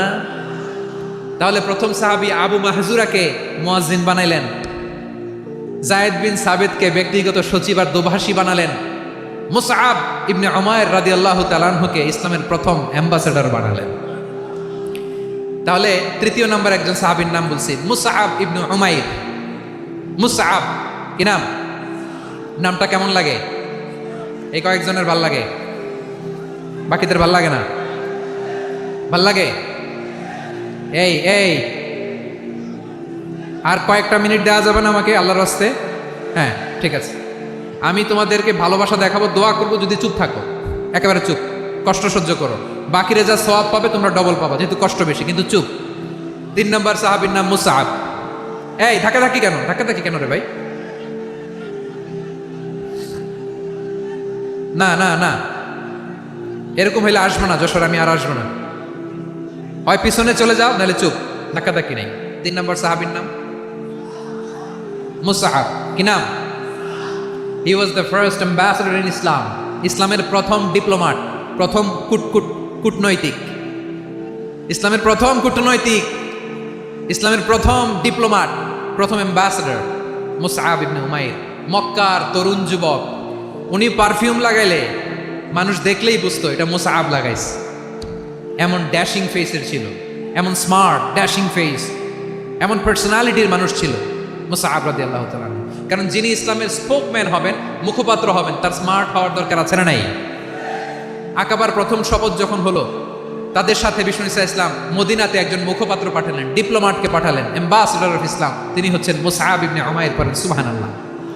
বিশ্বনবী দেখলেন সে অনেক স্মার্ট, তার ডেডিকেশন আছে, সিনসিয়ারিটি আছে, এবং মদিনায় যে আউস খাজরাজ গোত্রের নেতাদের সাথে ডিল করতে হবে, ইহুদিদের সাথে ডিল করতে হবে, ওখানে একজন পাক্কা জানু খেলোয়াড়ের দরকার আছে না নাই? মুসআব ইবনে উমাইর রাদিয়াল্লাহু তাআলা আনহু, ওনাকে বিষ্ণু ঈসা ইসলাম চুজ করলেন। এবং বিষ্ণু ঈসা ইসলামের এই চুজিংটা, এই সিলেকশনটা এত সুন্দর ছিল, তিনি মদিনাতে যে বিশ্বনবী আসার আগেই মদিনার জমিনকে তিনি উর্বর করে ফেলছেন। প্রতিটা ঘরে ঘরে কালিমার দাওয়াত তিনি পৌঁছায় দিয়েছেন। জুমার বিধান নাজিল হয়েছে, কিন্তু মক্কায় পরিবেশ নাই জুমা পালনের। বিষ্ণু ঈসা ইসলাম একজনকে দিয়ে খবর পাঠালেন, যাও মদিনায় মুসাবকে যেয়ে বলো, মুসাব তো আমার শিক্ষক, আমার স্পোকম্যান, মদিনাতে যেন তারা জুমা কায়েম করে। বিশ্বনবীর আগেই মুসাব মদিনার মুসলিমদেরকে নিয়ে মদিনায় প্রথম জুমা কায়েম করে ফেলছে। সুবহানাল্লাহ। ডিপ্লোম্যাটদের কেমন হইতে হয়, অ্যাম্বাসেডারের কেমন হইতে হয়, মুসআব রাদিয়াল্লাহু তাআলা আনহুর কাছ থেকে শিখে নাও। মুসআব নামটা কেমন লাগে? যশোর যাদের সন্তান হবে, ছেলে সন্তান, আমার রাস্তায় পাইলে সবাই জিজ্ঞেস করে, হুজুর একটা নাম দেন, আমার ছেলে হবে। যশোরবাসীর জন্য আমি একটা নাম দিয়ে দিলাম, নাম রাখতে হবে মুসআব। কি নাম? নামটা যাদের ভাল লাগে, ছেলে সন্তান অনাগত আসবে, মনে চাইলে নাম রেখে দিবেন মুসআব রাদিয়াল্লাহু তাআলা আনহুর নামে মুসআব। তাহলে মুসআব রাদিয়াল্লাহু তাআলা আনহুকে বিশ্বনবী ল্যাঙ্গুয়েজ শিখান নাই, সফট স্কিল শিখান নাই। যায়েদ রাদিয়াল্লাহু, তিনি হিব্রু ল্যাঙ্গুয়েজ শিখেছেন, সুরিয়ানি শিখেছেন, কিন্তু মুসআবকে তিনি বানিয়েছেন the spokesman of Islam, the first diplomat, the ambassador of Islam. সুবহানাল্লাহ পড়বেন না? আব্দুল্লাহ ইবনে আব্বাস রাদিয়াল্লাহু তাআলা আনহু, বিশ্বনবীর কাজিন, চাচাতো ভাই। আবার মাইমুনা রাদিয়াল্লাহু তাআলা আনহু, মাইমুনা নবীর স্ত্রী, তিনি ছিলেন আব্দুল্লাহর আপন খালা। তো নবীর বউ যদি ওনার খালা হয়, নবী তার কি? বুঝে নাই, নবী তার কি? খালু। তাহলে সম্পর্ক অনেক গভীর, কাজিন আবার খালু। ছোট্ট মানুষ, তাই রাতে মাঝে মাঝে ঘরে থাকতো। বিশ্বনবী দেখলেন আব্দুল্লাহ যেহেতু আমার ঘরে ঢুকতে পারে, আব্দুল্লাহরে এই উম্মতের বড় শিক্ষাবিদ বানাইতে হবে। কথা বোঝে নাই? আব্দুল্লাহকে কি বানাইতে হবে? শিক্ষাবিদ, এডুকেটর অফ দিস উম্মাহ, এই উম্মাহ শিক্ষাবিদ বানাইতে হবে। তাই আব্দুল্লাহ ইবনে আব্বাসকে বিশ্বনবী হাতে কলমে শিক্ষা দিয়েছেন। আহারে, আর এরপরে যে কি ভাষা আসবে তোমাদের জন্য আমার মুখ থেকে আমি নিজেও জানি না। 1 ঘন্টা যাবো ধাক্কা ধাক্কি মারামারি। তো আসতে বলছে কে তোমাকে? পেছনে চলে যাও, জায়গা না পেলে। পুরো প্রোগ্রামটাই নষ্ট করে দিল। জি, আমার দিকে তাকান, আমি শেষ করে দিচ্ছি। হবে না, ইন্টেলেকচুয়াল আলোচনা এখানে হবে না, আমি বুঝতে পারছি, আমি শেষ করে দিচ্ছি। আব্দুল্লাহ ইবনে আব্বাস রাদিয়াল্লাহু তাআলা আনহু, মনোযোগ দিয়ে কয়েকটা মিনিট শুনুন, আমি এখনই শেষ করে দিচ্ছি, এরপর আওয়াজ করবে। এই যে এগুলো কি আমি বুঝলাম না। আমি বললাম না সব করা যাবে, বসে যাও, শুয়ে যাও, চলে যাও, আওয়াজ করা যাবে না। অন্যকে বসো এটাও বলার দরকার নেই, জাস্ট এদিকে তাকাও। আল্লাহ। আব্দুল্লাহ ইবনে আব্বাস রাদিয়াল্লাহু তাআলা আনহু, ওনাকে বিশ্বনবী হাতে কলমে শিক্ষা দিয়েছেন, যেহেতু উম্মতের শিক্ষাবিদ হবেন, এডুকেটর হবেন।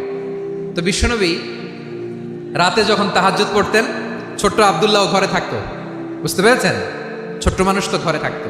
তো বিশ্বনবী তাহাজ্জুদের জন্য একবার দাঁড়িয়েছেন, ছোট্ট আব্দুল্লাহ ওযু করে দাঁড়াইছে। আচ্ছা বলেন তো, ইমাম আর মুসল্লি মোট যদি 2 জন হয়, একজন ইমাম একজন মুসল্লি, তো মুসল্লি ইমামের কোন দিকে দাঁড়াবে? ডানে দাঁড়াবে। ছোট্ট আব্দুল্লাহ বোঝে নাই, বিশ্বনবী তাহাজ্জুদ শুরু করেছেন, উনি একতেদা করছেন আর দাঁড়াইছেন বায়ে। কোথায় দাঁড়িয়েছেন? আব্দুল্লাহ বলেন, যখন আমি বায়ে দাঁড়ালাম, আখাযা রাসূলুল্লাহ সাল্লাল্লাহু আলাইহি ওয়াসাল্লাম উযুনি আল ইউমনা ইয়াফতিলুহা, বিশ্বনবী নামাজরত অবস্থায় আমার কান ধরে টেনে আমার ডান দিকে এনে দাঁড় করায় দিলেন। পড়েন সুবহানাল্লাহ। দেখেন, হাতে কলমে শিক্ষা। আর জীবনে ভুলাবে? কথা কয় না, আর ভুলাবে? আর ভুল হবে না। এভাবে বিশ্বনবীর অনেক সঙ্গ পেয়েছেন, সফর করেছেন, একই বাহনে বসেছেন, এক বাহনে বসে লম্বা নসিহত করেছেন, বলেছেন, ইয়া গোলাম ইহফাদিল্লাহ ইয়াহফাজকা, ইহফাদিল্লাহ তাজিদহু তুজাহাক, ইযা সাআলতা ফাসআলিল্লাহ ওয়া ইযা ইসতাআনতা ফাসতাইন বিল্লাহ। আল্লাহর বিধান মানো, আল্লাহর বিধান রক্ষা করো, আল্লাহ তোমায় রক্ষা করবে। আব্দুল্লাহ, চাইতে হলে আল্লাহর কাছে চাও, সাহায্য চাইতে হলে আল্লাহর কাছে সাহায্য চাও। মনে রাখো, গোটা বিশ্বের সবাই যদি তোমার সাহায্য করতে চায় ততটুকুই করতে পারবে যতটুকু আল্লাহ তোমার নসিবে রেখেছে। গোটা বিশ্ব যদি তোমার বিরুদ্ধে ষড়যন্ত্রে দাঁড়িয়ে যায়, ক্ষতি ততটুকু করতে পারবে যতটুকু তোমার জন্য বরাদ্দ আছে, এর বাইরে কিছু করতে পারবে না। আওয়াজ করে বলেন ঠিক কিনা? এভাবে হাতে কলমে শিখিয়েছেন। বিশ্বনবী সঙ্গ পেয়েছেন, ওনাকে বিষ্ণু ইসা ইসলাম শিক্ষাবিদ, এডুকেটর অফ দিস উম্মাহ হিসেবে সিলেক্ট করেছেন, হাতে কলমে শিখিয়েছেন। বিশ্বনবী একবার প্রকৃতির ডাকে সাড়া দিয়ে এসেছেন। এখন কি করতে হবে? নামাজের জন্য অজু করতে হবে। বিশ্বনবী এসেই দেখেন অজুর বদনায় পানি ভরা, খুশি হয়ে গেলেন। বললেন, কে রেখেছে পানি? একজন বলল, আব্দুল্লাহ রেখেছে। বিশ্বনবী অত্যন্ত খুশি হলেন। খুশি হয়ে একটা দোয়া করলেন, বললেন, আল্লাহুম্মা ফাক্কিহু ফিদ্দীন ওয়া আল্লিমহু তা'ওয়ীল। আল্লাহ, তুমি আব্দুল্লাহকে দ্বীনের বুঝ দিও আর কোরআনের তাফসীর শিক্ষা দিও। বিশ্বনবীর এই দোয়া এমন লাগছে, উনি রাইসুল মুফাসসিরিন, এই পৃথিবীতে যত মুফাসসির ছিল, যত মুফাসসির আসবে, সকল মুফাসসিরের সম্রাট হিসেবে স্বীকৃত হয়েছেন আব্দুল্লাহ ইবনে আব্বাস। বিশ্বনবী ওনারে আজান শিখান নাই, বিশ্বনবী ওনারে ল্যাঙ্গুয়েজ শিখান নাই, বিশ্বনবী ওনারে অ্যাম্বাসাডর বানান নাই, হাতে কলমে শিক্ষা দিয়েছেন। ছোট্ট মানুষ, বিশ্বনবী ইন্তেকাল করলেন। আবু বকরের সময় গেল, ওমরে ফারুকের খেলাফত, তখনও তিনি তরুণ। ওমরে ফারুক রাদিয়াল্লাহু তাআলা আনহু ওনার ক্যাবিনেট মিনিস্ট্রির বৈঠকে এই আব্দুল্লাহ ইবনে আব্বাসকে পাশ দিয়ে বসায় রাখতেন। বয়স্ক সাহাবারা এটা পছন্দ করতো না। তারা বলতো, ঘটনা কি? আব্দুল্লাহর মতো ছেলে নাতি আমাদের আছে, এরা কেন রাখে ওমরে ফারুক? ওমরে ফারুক এটা টের পেলেন। তিনি বুঝতে পারলেন যে ক্যাবিনেট মেম্বাররা এটা পছন্দ করে না, ছোট্ট আব্দুল্লাহরে কেন রাখি, কেন যে রাখি, এটা একদিন বুঝাবো। একদিন মিটিংয়ে তিনি সবাইকে বললেন, ইদা জাআ নাসরুল্লাহি ওয়াল ফাতহ। এই আয়াত দ্বারা উদ্দেশ্য কি বলেন তো মুরব্বী সাহাবীরা? এক সাহাবী বলেন, এই সূরা দ্বারা উদ্দেশ্য, আল্লাহ বলেছেন আমাদেরকে বিভিন্ন ল্যান্ড, বিভিন্ন এলাকা বিজয় করতে হবে। ওমরে ফারুক বললেন, না, হয়নি। আরেকজন বললেন, বিজয় হওয়ার পর আমাদের বেশি বেশি আল্লাহর বরত্বের ঘোষণা দিতে হবে, এটা উদ্দেশ্য। ওমরে ফারুক বললেন, না, হয় নাই। যারা জিজ্ঞেস করেন কেউ পারে না। সব শেষে বিশ্বনবী ছোট্ট আব্দুল্লাহরে বলেন, আব্দুল্লাহ, ইদা জাআ নাসরুল্লাহি ওয়াল ফাতহ, এর দ্বারা উদ্দেশ্য কি বলো তো? ছোট্ট আব্দুল্লাহ বলেন, হুয়া আজালু রাসূলিল্লাহ। এই আয়াত দ্বারা বিশ্বনবীর বিদায়কে উদ্দেশ্য নেওয়া হয়েছে। ওমরে ফারুক বললেন, হাদা হুয়া, এটাই তো সঠিক উত্তর, এটাই সঠিক তাফসীর এই আয়াতের। কারণ ইদা জাআ নাসরুল্লাহি ওয়াল ফাতহ, যখন আল্লাহর সাহায্য আর বিজয় আসবে, ওয়ারাআইতান নাসা ইয়াদখুলুনা ফি দীনিল্লাহি আফওয়াজা, আপনি দেখবেন দলে দলে, ঢলে ঢলে, বানের পানির মতো মানুষ ইসলামের দিকে ঢুকতেছে। ইসলামের বিজয় হয়েছে। তো ইসলামের বিজয়ের মিশন নিয়ে নবী আসছে, বিজয়ী যখন হয়ে গেছে, এখন তো নবীর বিদায় হবে। জোরে বলেন ঠিক কিনা? কোন সাহাবী এই সূক্ষ্ম কথাটা ধরতে পারে নাই, ওই আব্দুল্লাহ ছাড়া। আব্দুল্লাহ যখন উত্তর দিছে, সব সাহাবীদের টনক নড়েছে। এরপর থেকে কোনো ক্যাবিনেট মিটিংয়ে আর কোনো সাহাবারা কোনো প্রশ্ন করে নাই। আওয়াজ করে পড়েন সুবহানাল্লাহ। বিশ্বনবী আব্দুল্লাহ ইবনে আব্বাসকে দ্য এডুকেটর অফ দ্য উম্মাহ, উম্মার শিক্ষাবিদ হিসেবে গ্রহণ করেছেন। আওয়াজ করে পড়তে হবে আল্লাহু আকবার। সাহাবীদের নামগুলো মনে থাকবে? এক নম্বরে আবু মাহজুরা, মুয়াজ্জিন বানাইছেন। যায়েদ ইবনে সাবিত, দোভাষী, ট্রান্সলেটর অফ প্রফেট, এবং তিনি ছিলেন বিশ্বনবীর ব্যক্তিগত সচিব। মুসআব ইবনে উমাইর, the first ambassador and diplomat of Islam. আব্দুল্লাহ ইবনে আব্বাস, এই উম্মার সবচেয়ে বড় এডুকেটর, শিক্ষাবিদ। আরেকজন ছিল আব্দুল্লাহ ইবনে মাসউদ রাদিয়াল্লাহু তাআলা। দুই আব্দুল্লাহ, আব্বাস গেল, আরেকজন হচ্ছে মাসউদ। মক্কার তরুণ, ছাগল পালতো মুশরিকের। বিশ্বনবী আর আবু বকর রাদিয়াল্লাহু তাআলা আনহু একবার গেলেন, যে দেখে এই তরুণ দাঁড়ায় আছে। বিশ্বনবী বলেন, আমি খুব ক্ষুধার্ত, তোমার কাছে কি দুধ আছে ছাগলের? আব্দুল্লাহ ইবনে মাসউদ বলে, আছে। ওয়ালাকিন আনা মুতামান, যে দুধ আছে এটা আমানতের, আমি দিতে পারবো না। বিশ্বনবী এইটা শুনেই তারা টার্গেট করে ফেলছে। আনা মুতামান, দুধ আছে, কিন্তু এটা আমার মালিকের, আমি তো দরদ দেখাই, আমার মালিকের দুধ, আপনি পথিক, আপনারা দিতে পারি না। বিশ্বনবী টার্গেট করে ফেলছেন, এরে আমার কাজে লাগাইতে হবে।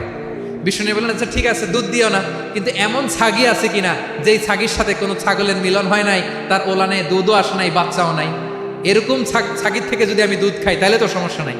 বলতেছে, এরকম ছাগির থেকে দুধ খাইলে সমস্যা নাই, কারণ এরকম ছাগির ওলান থেকে দুধ আসবেও না। বলতেছে, ঠিক আছে, এরকম একটা ছাগি নিয়ে আসা হলো।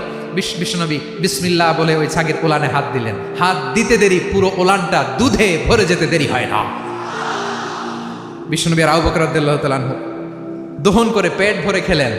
এই দৃশ্য আব্দুল্লাহ ইবনে মাসউদের হৃদয়ে দাগ কাটলো। এই মুজিজা দেখে তিনি বললেন, আশহাদু আল্লা ইলাহা ইল্লাল্লাহ ওয়া আশহাদু আন্না মুহাম্মাদুর রাসূলুল্লাহ। তিনি ষষ্ঠ মুসলিম ছিলেন, 6 নম্বর মুসলমান।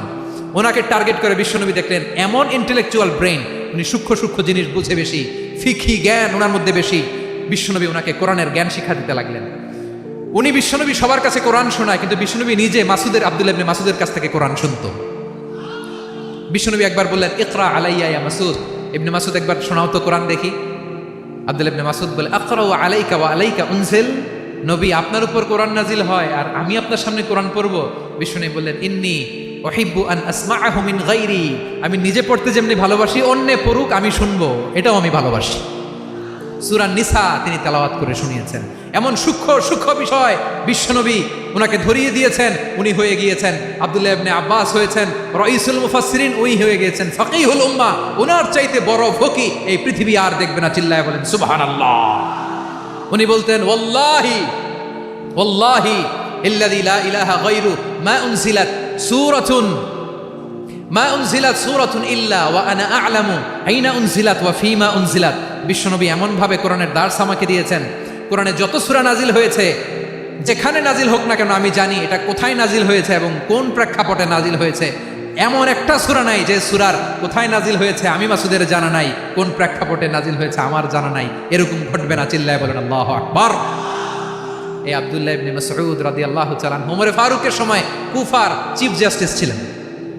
কুফা নগরীর চিফ জাস্টিস বোঝেন নাই? বিচারপতি। কি ছিলেন? সবাই বলে নাই, কি ছিলেন? বিচারপতি ছিলেন। এবং উনার যে ফিকহি জ্ঞানের ধারা, এটাই আলকামা, ইব্রাহিম আন-নাখাই, হাম্মাদ ইবনে সুলাইমান হয়ে ইমাম আবু হানিফা পর্যন্ত পৌঁছেছে। এবং উনার ফিকহি জ্ঞানের ধারাই হানাফি মাযহাবে অ্যাকসেপ্ট হয়েছে। আজও এগুলো হানাফি মাযহাবে চর্চিত হয়। হানাফি মাযহাবের সব ফিক আব্দুল্লাহ ইবনে মাসউদের ফিকহি জ্ঞানের ধারা থেকে নেওয়া হয়েছে, চিল্লায় পড়েন সুবহানাল্লাহ। তাহলে উনাকে বিশ্বনবী বানিয়েছেন জুরিস্ট, আইনবিদ, ফাকিহ। উনারে আজান শিখান নাই। হিউম্যান রিসোর্স ডেভেলপমেন্ট কিভাবে করবেন, মানব সম্পদের উন্নয়ন কিভাবে করতে হয়, কিভাবে যার যেখানে প্রতিভা কাজে লাগাতে হয় উনি দেখিয়েছেন। সুবহানাল্লাহ পড়বেন না? খালিদ বিন ওয়ালিদ নাম শুনছেন? কে কে শোনেন নাই হাত তোলেন। কি ছিলেন? বীর যোদ্ধা ছিলেন খালিদ বিন ওয়ালিদ। কিন্তু তিনি ইসলাম ধর্ম গ্রহণ করেছেন অনেক দেরিতে, 8ম হিজরিতে। তার মানে 8ম হিজরির আগে উনি মুশরিকদের পক্ষে লড়াই করেছেন। উনার হাতে কত মুসলিম সাহাবী যে নিহত হয়েছে হিসাব নাই। বিষ্ণুনবী টার্গেট করে রাখছে, তুমি আমাদের মুসলিমদের এত ক্ষতি করলা, তুমি যখন মুসলমান হবা তোমারে দিয়ে আমি এমন কাম করামু যে এটা আর কেউ করতে পারবে না। সুবহানাল্লাহ নাই? যশোর ক্লান্ত হয়ে গেছে।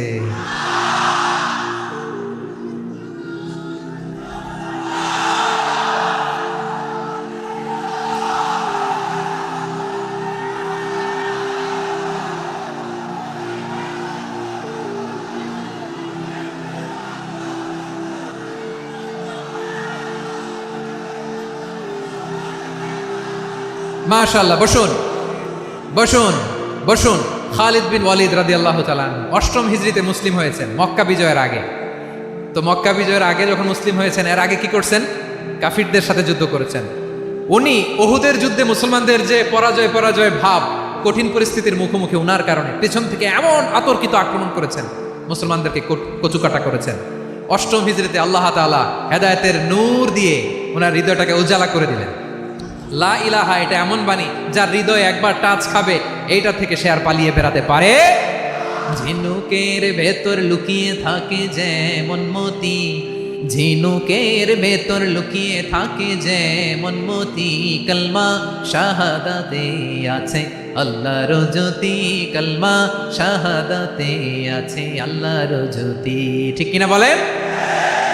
মক্কা বিজয়ের আগে মুসলিম হলেন, হওয়ার পরে বিশ্বনবীর টার্গেট ফুলফিল হলো। ওই যে টার্গেট করে রেখেছেন আর দোয়া করেছেন, খালিদ বিন ওয়ালিদ যদি মুসলিম হয় তাকে আমি মিলিটারি চিফ বানাবো। ওনাকে আজান শিখান নাই, ওনারে কান ধইরা নামাজের এই মাথা থেকে ওই মাথা আনান নাই, ফিকহি কোরআনের সূক্ষ্ম তাফসীর ওনারে শিখান নাই, অ্যাম্বাসেডর বানান নাই। বিষ্ণু ইসলাম উনাকে সামরিক অভিযানে প্রেরণ করেছেন। সামরিক অভিযানে তিনি প্রেরণ করেছেন। উনার জীবদ্দশায় উনার নেতৃত্বে যতগুলো যুদ্ধ হয়েছে, একটা যুদ্ধেও তিনি পরাজয় বরণ করেন নাই। ওমরে ফারুকের সময়কালে তিনি চিফ অফ মুসলিম মিলিটারি, মানে মুসলিম সেনাপতি হয়েছেন। যশোর আওয়াজ করো, ঠিক কিনা বলো? সেনাপতি, মুসলিম সেনাপতি। তাহলে কিভাবে হিউম্যান রিসোর্স ব্যবহার করতে হয় গোটা বিশ্ব আমার নবীর কাছ থেকে শিখে নাও। খালিদ বিন ওয়ালিদ, ওনাকে বিশ্বনবী একটা উপাধি দিয়েছেন। উপাধিটা হচ্ছে সাইফুল্লাহিল মাসলুল, আল্লাহর নাঙ্গা তরবারি, আল্লাহর খোলা তরবারি, দ্য ওপেন সোর্ড অফ আল্লাহ। খালিদ বিন ওয়ালিদ মুসলিম সেনাপতি। হাসান বিন সাবেত নাম শুনছেন? দেখি উনি কি ছিল বলেন। রাসূলের সভাকবি, কালচারাল হিজিমনিকে ডিফিট করার জন্য। উনি ভালো অস্ত্র চালানো জানতেন না, ওই কাজে উনি যেতেন না। ওনার ছিল কাব্য প্রতিভা। কাব্য প্রতিভা, কাফিররা কবিতা দিয়ে নবীকে গালি দিত। বিশ্বনবী বলতেন, ইয়া হাসান আজিব আন রাসূলিল্লাহ, তুমি নবীর হয়ে কাফেরদের এই কথাগুলোর জবাব দাও। বিশ্বনবীর একটা মিম্বার ছিল। বিশ্বনবীর মিম্বারের পাশাপাশি মসজিদে নববীতে এই হাসান বিন সাবেতের জন্য বিশ্বনবী একটা স্পেশাল মিম্বার বানিয়ে দিয়েছেন। এখান থেকে তুমি জবাব দাও। এবং বিশ্বনবী বলেছেন, আল্লাহুম্মা আইয়িদহু বিরূহিল কুদুস। আল্লাহ, হাসান আমার পক্ষে জবাব দেয়, তুমি জিব্রাইল মারফত তাকে সাহায্য পাঠাইয়া দিও। রাসূল সাল্লাল্লাহু আলাইহি ওয়াসাল্লামের সভাকবি, the poet of the prophet, নবীর কবি। উনি কবিতা দিয়ে, এমন উচ্চাঙ্গের ভাষায় কবিতা দিয়ে তিনি জবাব দিতেন, কাফিরদের গা শিহরে যেত, তাদের হৃদয়ে আগুন ধরে যেত। তাহলে এরকম কবিরও দরকার আছে না নাই? এখন যাকে আল্লাহ দিছে কাব্য প্রতিভা, এরা যদি আপনি যুদ্ধের ময়দানে পাঠান হবে? যারে দিছে সুরেলা গলা, এরা যদি অ্যাম্বাসেডর বানান হবে না। হাসান বিন সাবেত ছিলেন বিশ্বনবী সাল্লাল্লাহু আলাইহি ওয়াসাল্লামের কবি। হুযায়ফা ইবনুল ইয়ামান বিশ্বনবীর গোয়েন্দা বিভাগের প্রধান। কিসের প্রধান?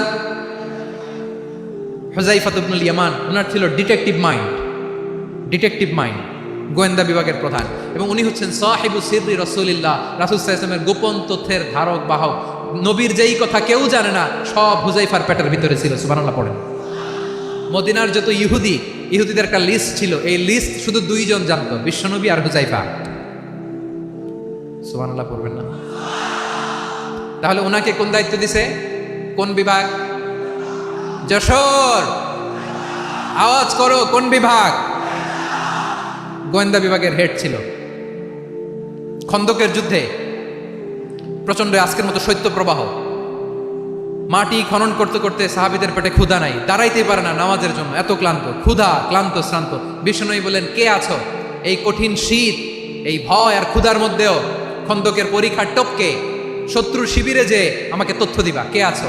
কারো গায়ে শক্তিই নাই যে দাঁড়াবে, কেউ দাঁড়ায় না। বিশ্বনবী তখন নিজে হুযায়ফাকে ডাক দিলেন, হুযায়ফা, যে আমাকে আজকে শত্রু শিবিরের তথ্য এনে দিবে, সে জান্নাতে আমার মোরাফাকা, আমার সঙ্গী হবে। হুযায়ফা রাদিয়াল্লাহু ইবনুল ইয়ামান জীবনের ঝুঁকি নিয়ে এই ক্ষুধা, শৈত্য প্রবাহ, কোল্ড ওয়েভসকে উপেক্ষা করে পরীক্ষা টপকে শত্রু শিবিরে যে সবার কথাগুলো চুপে চুপে শুনে বিশ্বনবীর দরবারে এসে গোয়েন্দাদের মতো তথ্য সরবরাহ করেছে। বিশ্বনবীর গোয়েন্দা বিভাগের প্রধান হুযায়ফা ইবনুল ইয়ামান ইন্টেলিজেন্স বিভাগ চালাতেন। মুনাফিকদের নাম ওনার কাছে ছিল।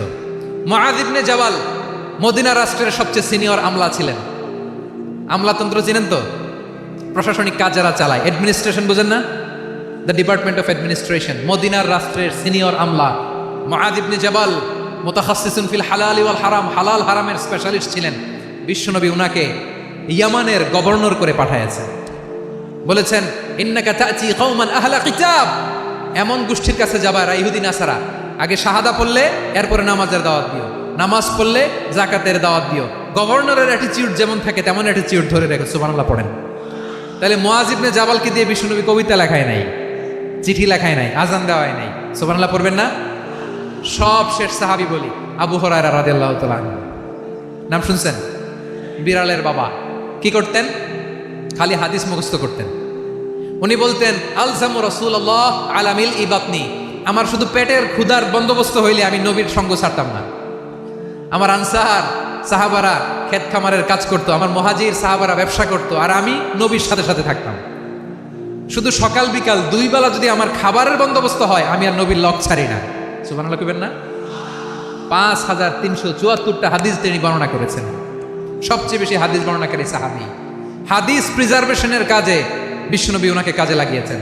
উনি একদিন বলেন, ইয়া রাসূলুল্লাহ আসমা'ু মিনকা কাসীরান ফালা আহফাজু, নবী অনেক কথা শুনি আমার মনে থাকে না। বিষ্ণু বললেন, তাই? উবসুত রিদাক, তোমার চাদরটা বিছাও। আবু হুরায়রা বিছালেন, বিশ্বনবী হাত বুলায় দিলেন, এরপরে অনেক হাদিস বর্ণনা করলেন। আবু হুরায়রা বলে, তারপর থেকে বিশ্বনবী যাই বর্ণনা করে আমি শুনি আর একটাও বলি না। এখন সুবহানাল্লাহ। বিশ্বনবী ওনাকে হাদিস প্রিজার্ভেশন, নবীর এই যে লক্ষ্য হাদিস প্রিজার্ভেশনের এই দায়িত্ব দিয়েছেন সাইয়েদনা আবু হুরায়রা রাদিয়াল্লাহু তাআলা আনহুকে। প্রিয় ভাইরা, তাহলে 10 জন সাহাবীর কথা যে বললাম, আপনারা কি খেয়াল করেছেন কত বড় ট্যালেন্ট হান্টার, চৌকস ট্যালেন্ট হান্টার ছিল আমার নবী।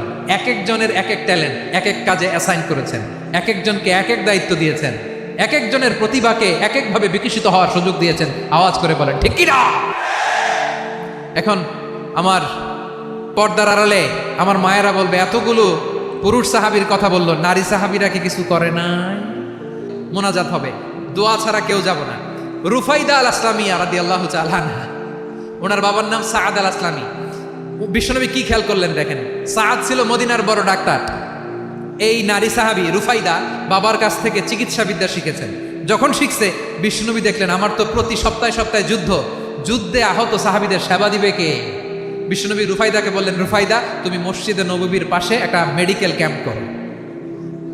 এই যে সাকিনা আদ্দিন মেডিকেলের আমার ছাত্রী বন্ধুরা, শুনে রাখো, তোমাদের আইকন হচ্ছে এই রুফাইদা আল আসলামিয়া। বিশ্বনবীর ডিরেকশন অনুযায়ী তিনি মসজিদে নববীর পাশে একটা মেডিকেল ক্যাম্প করলেন এবং আহত সাহাবাদের চিকিৎসা উনি ওনার টিম নিয়ে দিতেন। বিশ্বনবীর পরামর্শে উনি আনসারি এবং মুহাজির মহিলা সাহাবীদেরকে নিয়ে একটা স্পেশাল মেডিকেল টিম গঠন করলেন।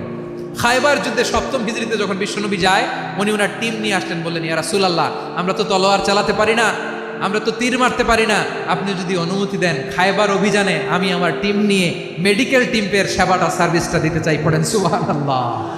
বিশ্বনবী অনুমতি দিলেন, যোদ্ধা সাহাবীদের সাথে রুফাইদা আল আসলামিয়া উনিও মেডিকেল টিম নিয়ে অগ্রসর হলেন। খায়বারের প্রতিটা আহত ইনজুর্ড সাহাবী যারা ইনজুরির শিকার হয়েছেন, সবাই রুফাইদা আল আসলামিয়ার এই মেডিকেল ক্যাম্প থেকে চিকিৎসা সহায়তা পেয়েছেন। সুবহানাল্লাহ পড়েন। দেখেন কিভাবে বিশ্বনবীর ট্যালেন্ট বাছাই করতেন, আপনি অবাক হবেন। বাহরাইনের মেডিকেল ইউনিভার্সিটিতে রুফাইদা আল আসলামিয়া মেডিকেল প্রাইজ অ্যাওয়ার্ড প্রতি বছর দেওয়া হয়। যদি আদ্দিনের এই মেডিকেল আমার বোনেরা যদি জেনে থাকো জানো, না হলে নতুন করে জানো, সার্চ দিও, রুফাইদা আল আসলামিয়া মেডিকেল অ্যাওয়ার্ড বাহরাইনের ইউনিভার্সিটিতে দেওয়া হয়। প্রিয় ভাইয়েরা, তাহলে আলোচনার সামারি আমরা করি। বিশ্বনবী যার যেখানে ট্যালেন্ট তাকে ওইখানে কাজে লাগাতেন। আওয়াজ করে বলেন ঠিক কিনা? এবার একটা ইন্টারভিউ হবে, আওয়াজ করে বলেন, আবু মাহজুরাকে বিশ্বনবী কি বানাইছেন? হ্যাঁ, বলে গেছেন? সামনের চুলে হাত দিয়ে বিশ্বনবী কি সুন্দর গলায় আজান শিখালেন। মুয়াজ্জিন যায়েদ বিন সাবিতকে একাডেমিক প্রজেক্টের দায়িত্ব দিয়েছেন, তিনি ছিলেন বিশ্বনবীর দোভাষী ব্যক্তিগত সচিব। মুসআব ইবনে উমাইর, the first ambassador of Islam. আব্দুল্লাহ ইবনে আব্বাস, উম্মার বড় শিক্ষাবিদ মুফাসসির। আব্দুল্লাহ ইবনে মাসউদ ছিলেন জুরিস্ট। কি ছিলেন? জুরিস্ট ছিলেন, এই উম্মার সবচেয়ে বড় জুরিস্ট। খালিদ বিন ওয়ালিদ সেনাপ্রধান। হাসান বিন সাবিত ছিলেন বিশ্বনবীর সভাকবি। কি ছিলেন? বিশ্বনবীর সভাকবি ছিলেন।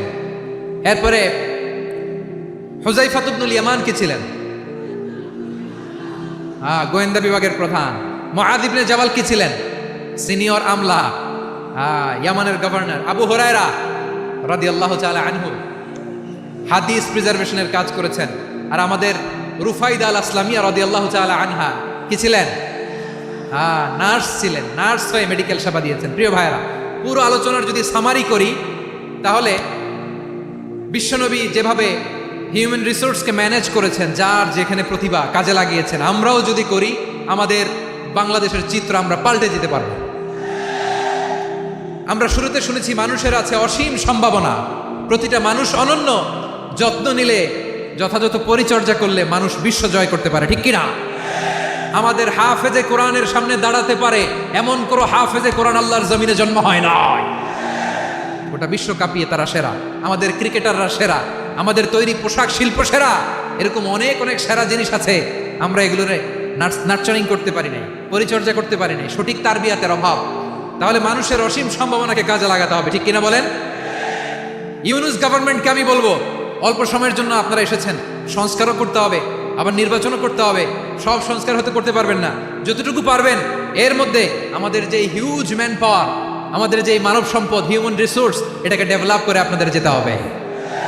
যেটা পারবেন না সেটাকে পরবর্তী নির্বাচিত গভর্নমেন্টের কাছে রেখে যেতে হবে, যে তারা যেন করে। তাদের কাছে আপনারা এটা রেখে যাবেন। তাহলে মানুষ চাইলে বিশ্ব জয় করতে পারে, আর মানুষকে হারাতে পারে কেউ? জোরে বলো যশোর, মানুষকে হারাতে পারে কেউ? আল্লাহ আমাদেরকে জনসংখ্যা দিয়েছেন প্রিয় ভাইয়েরা। এই জনসংখ্যা অনেক বড় সম্পদ, এটা আমাদের জন্য অভিশাপ নয়, আশীর্বাদ। আমাদের জনসংখ্যাকে যদি আমরা জনশক্তিতে রূপান্তর করতে পারি, আজকে বাংলাদেশ যে অবস্থানে দাঁড়িয়ে আছে, বাংলাদেশ তার 20 গুণ উন্নতির শিখরে চলে যাবে। চিল্লায় বলো ঠিক কিনা?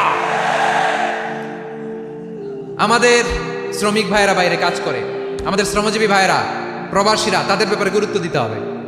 আমাদের শ্রমের দাম সবচেয়ে কম, সবচেয়ে কম। তারা এম্বাসিতে গুরুত্ব পায় না, এয়ারপোর্টে গুরুত্ব পায় না। এই সরকার অবশ্য তাদেরকে অনেক গুরুত্ব দিচ্ছে। আমাদের অদক্ষ শ্রমিককে যখন আমরা দুবাই পাঠাই, অল্প বেতন পায়, কিন্তু ইন্ডিয়ানরা দক্ষ শ্রমিক পাঠাইলে তার 3 গুণ বেতন পায়। আমরা আমাদের শ্রমিকদেরকে অদক্ষভাবে আর পাঠাতে চাই না, দক্ষ শ্রমিক পাঠিয়ে আমরা রেমিটেন্সের বন্যা বইয়ে দেব। আমাদের শ্রমিকদের পাঠানো রেমিটেন্সের টাকায় সচল থাকে আমার দেশের অর্থনীতির চাকা। তাদেরকে সবচেয়ে গুরুত্ব দিতে হবে। আমরা পেয়েছি ফ্রিডম ফাইটার, মুক্তিযোদ্ধা, আর আমার প্রবাসী ভাইরা হচ্ছে রেমিটেন্স ফাইটার। জোরে বলো ঠিক কিনা? তাহলে আমাদের এই জনশক্তিকে জনসম্পদে ট্রান্সফর্ম করতে হবে, ঠিক কিনা বলেন? সরকার জনগণ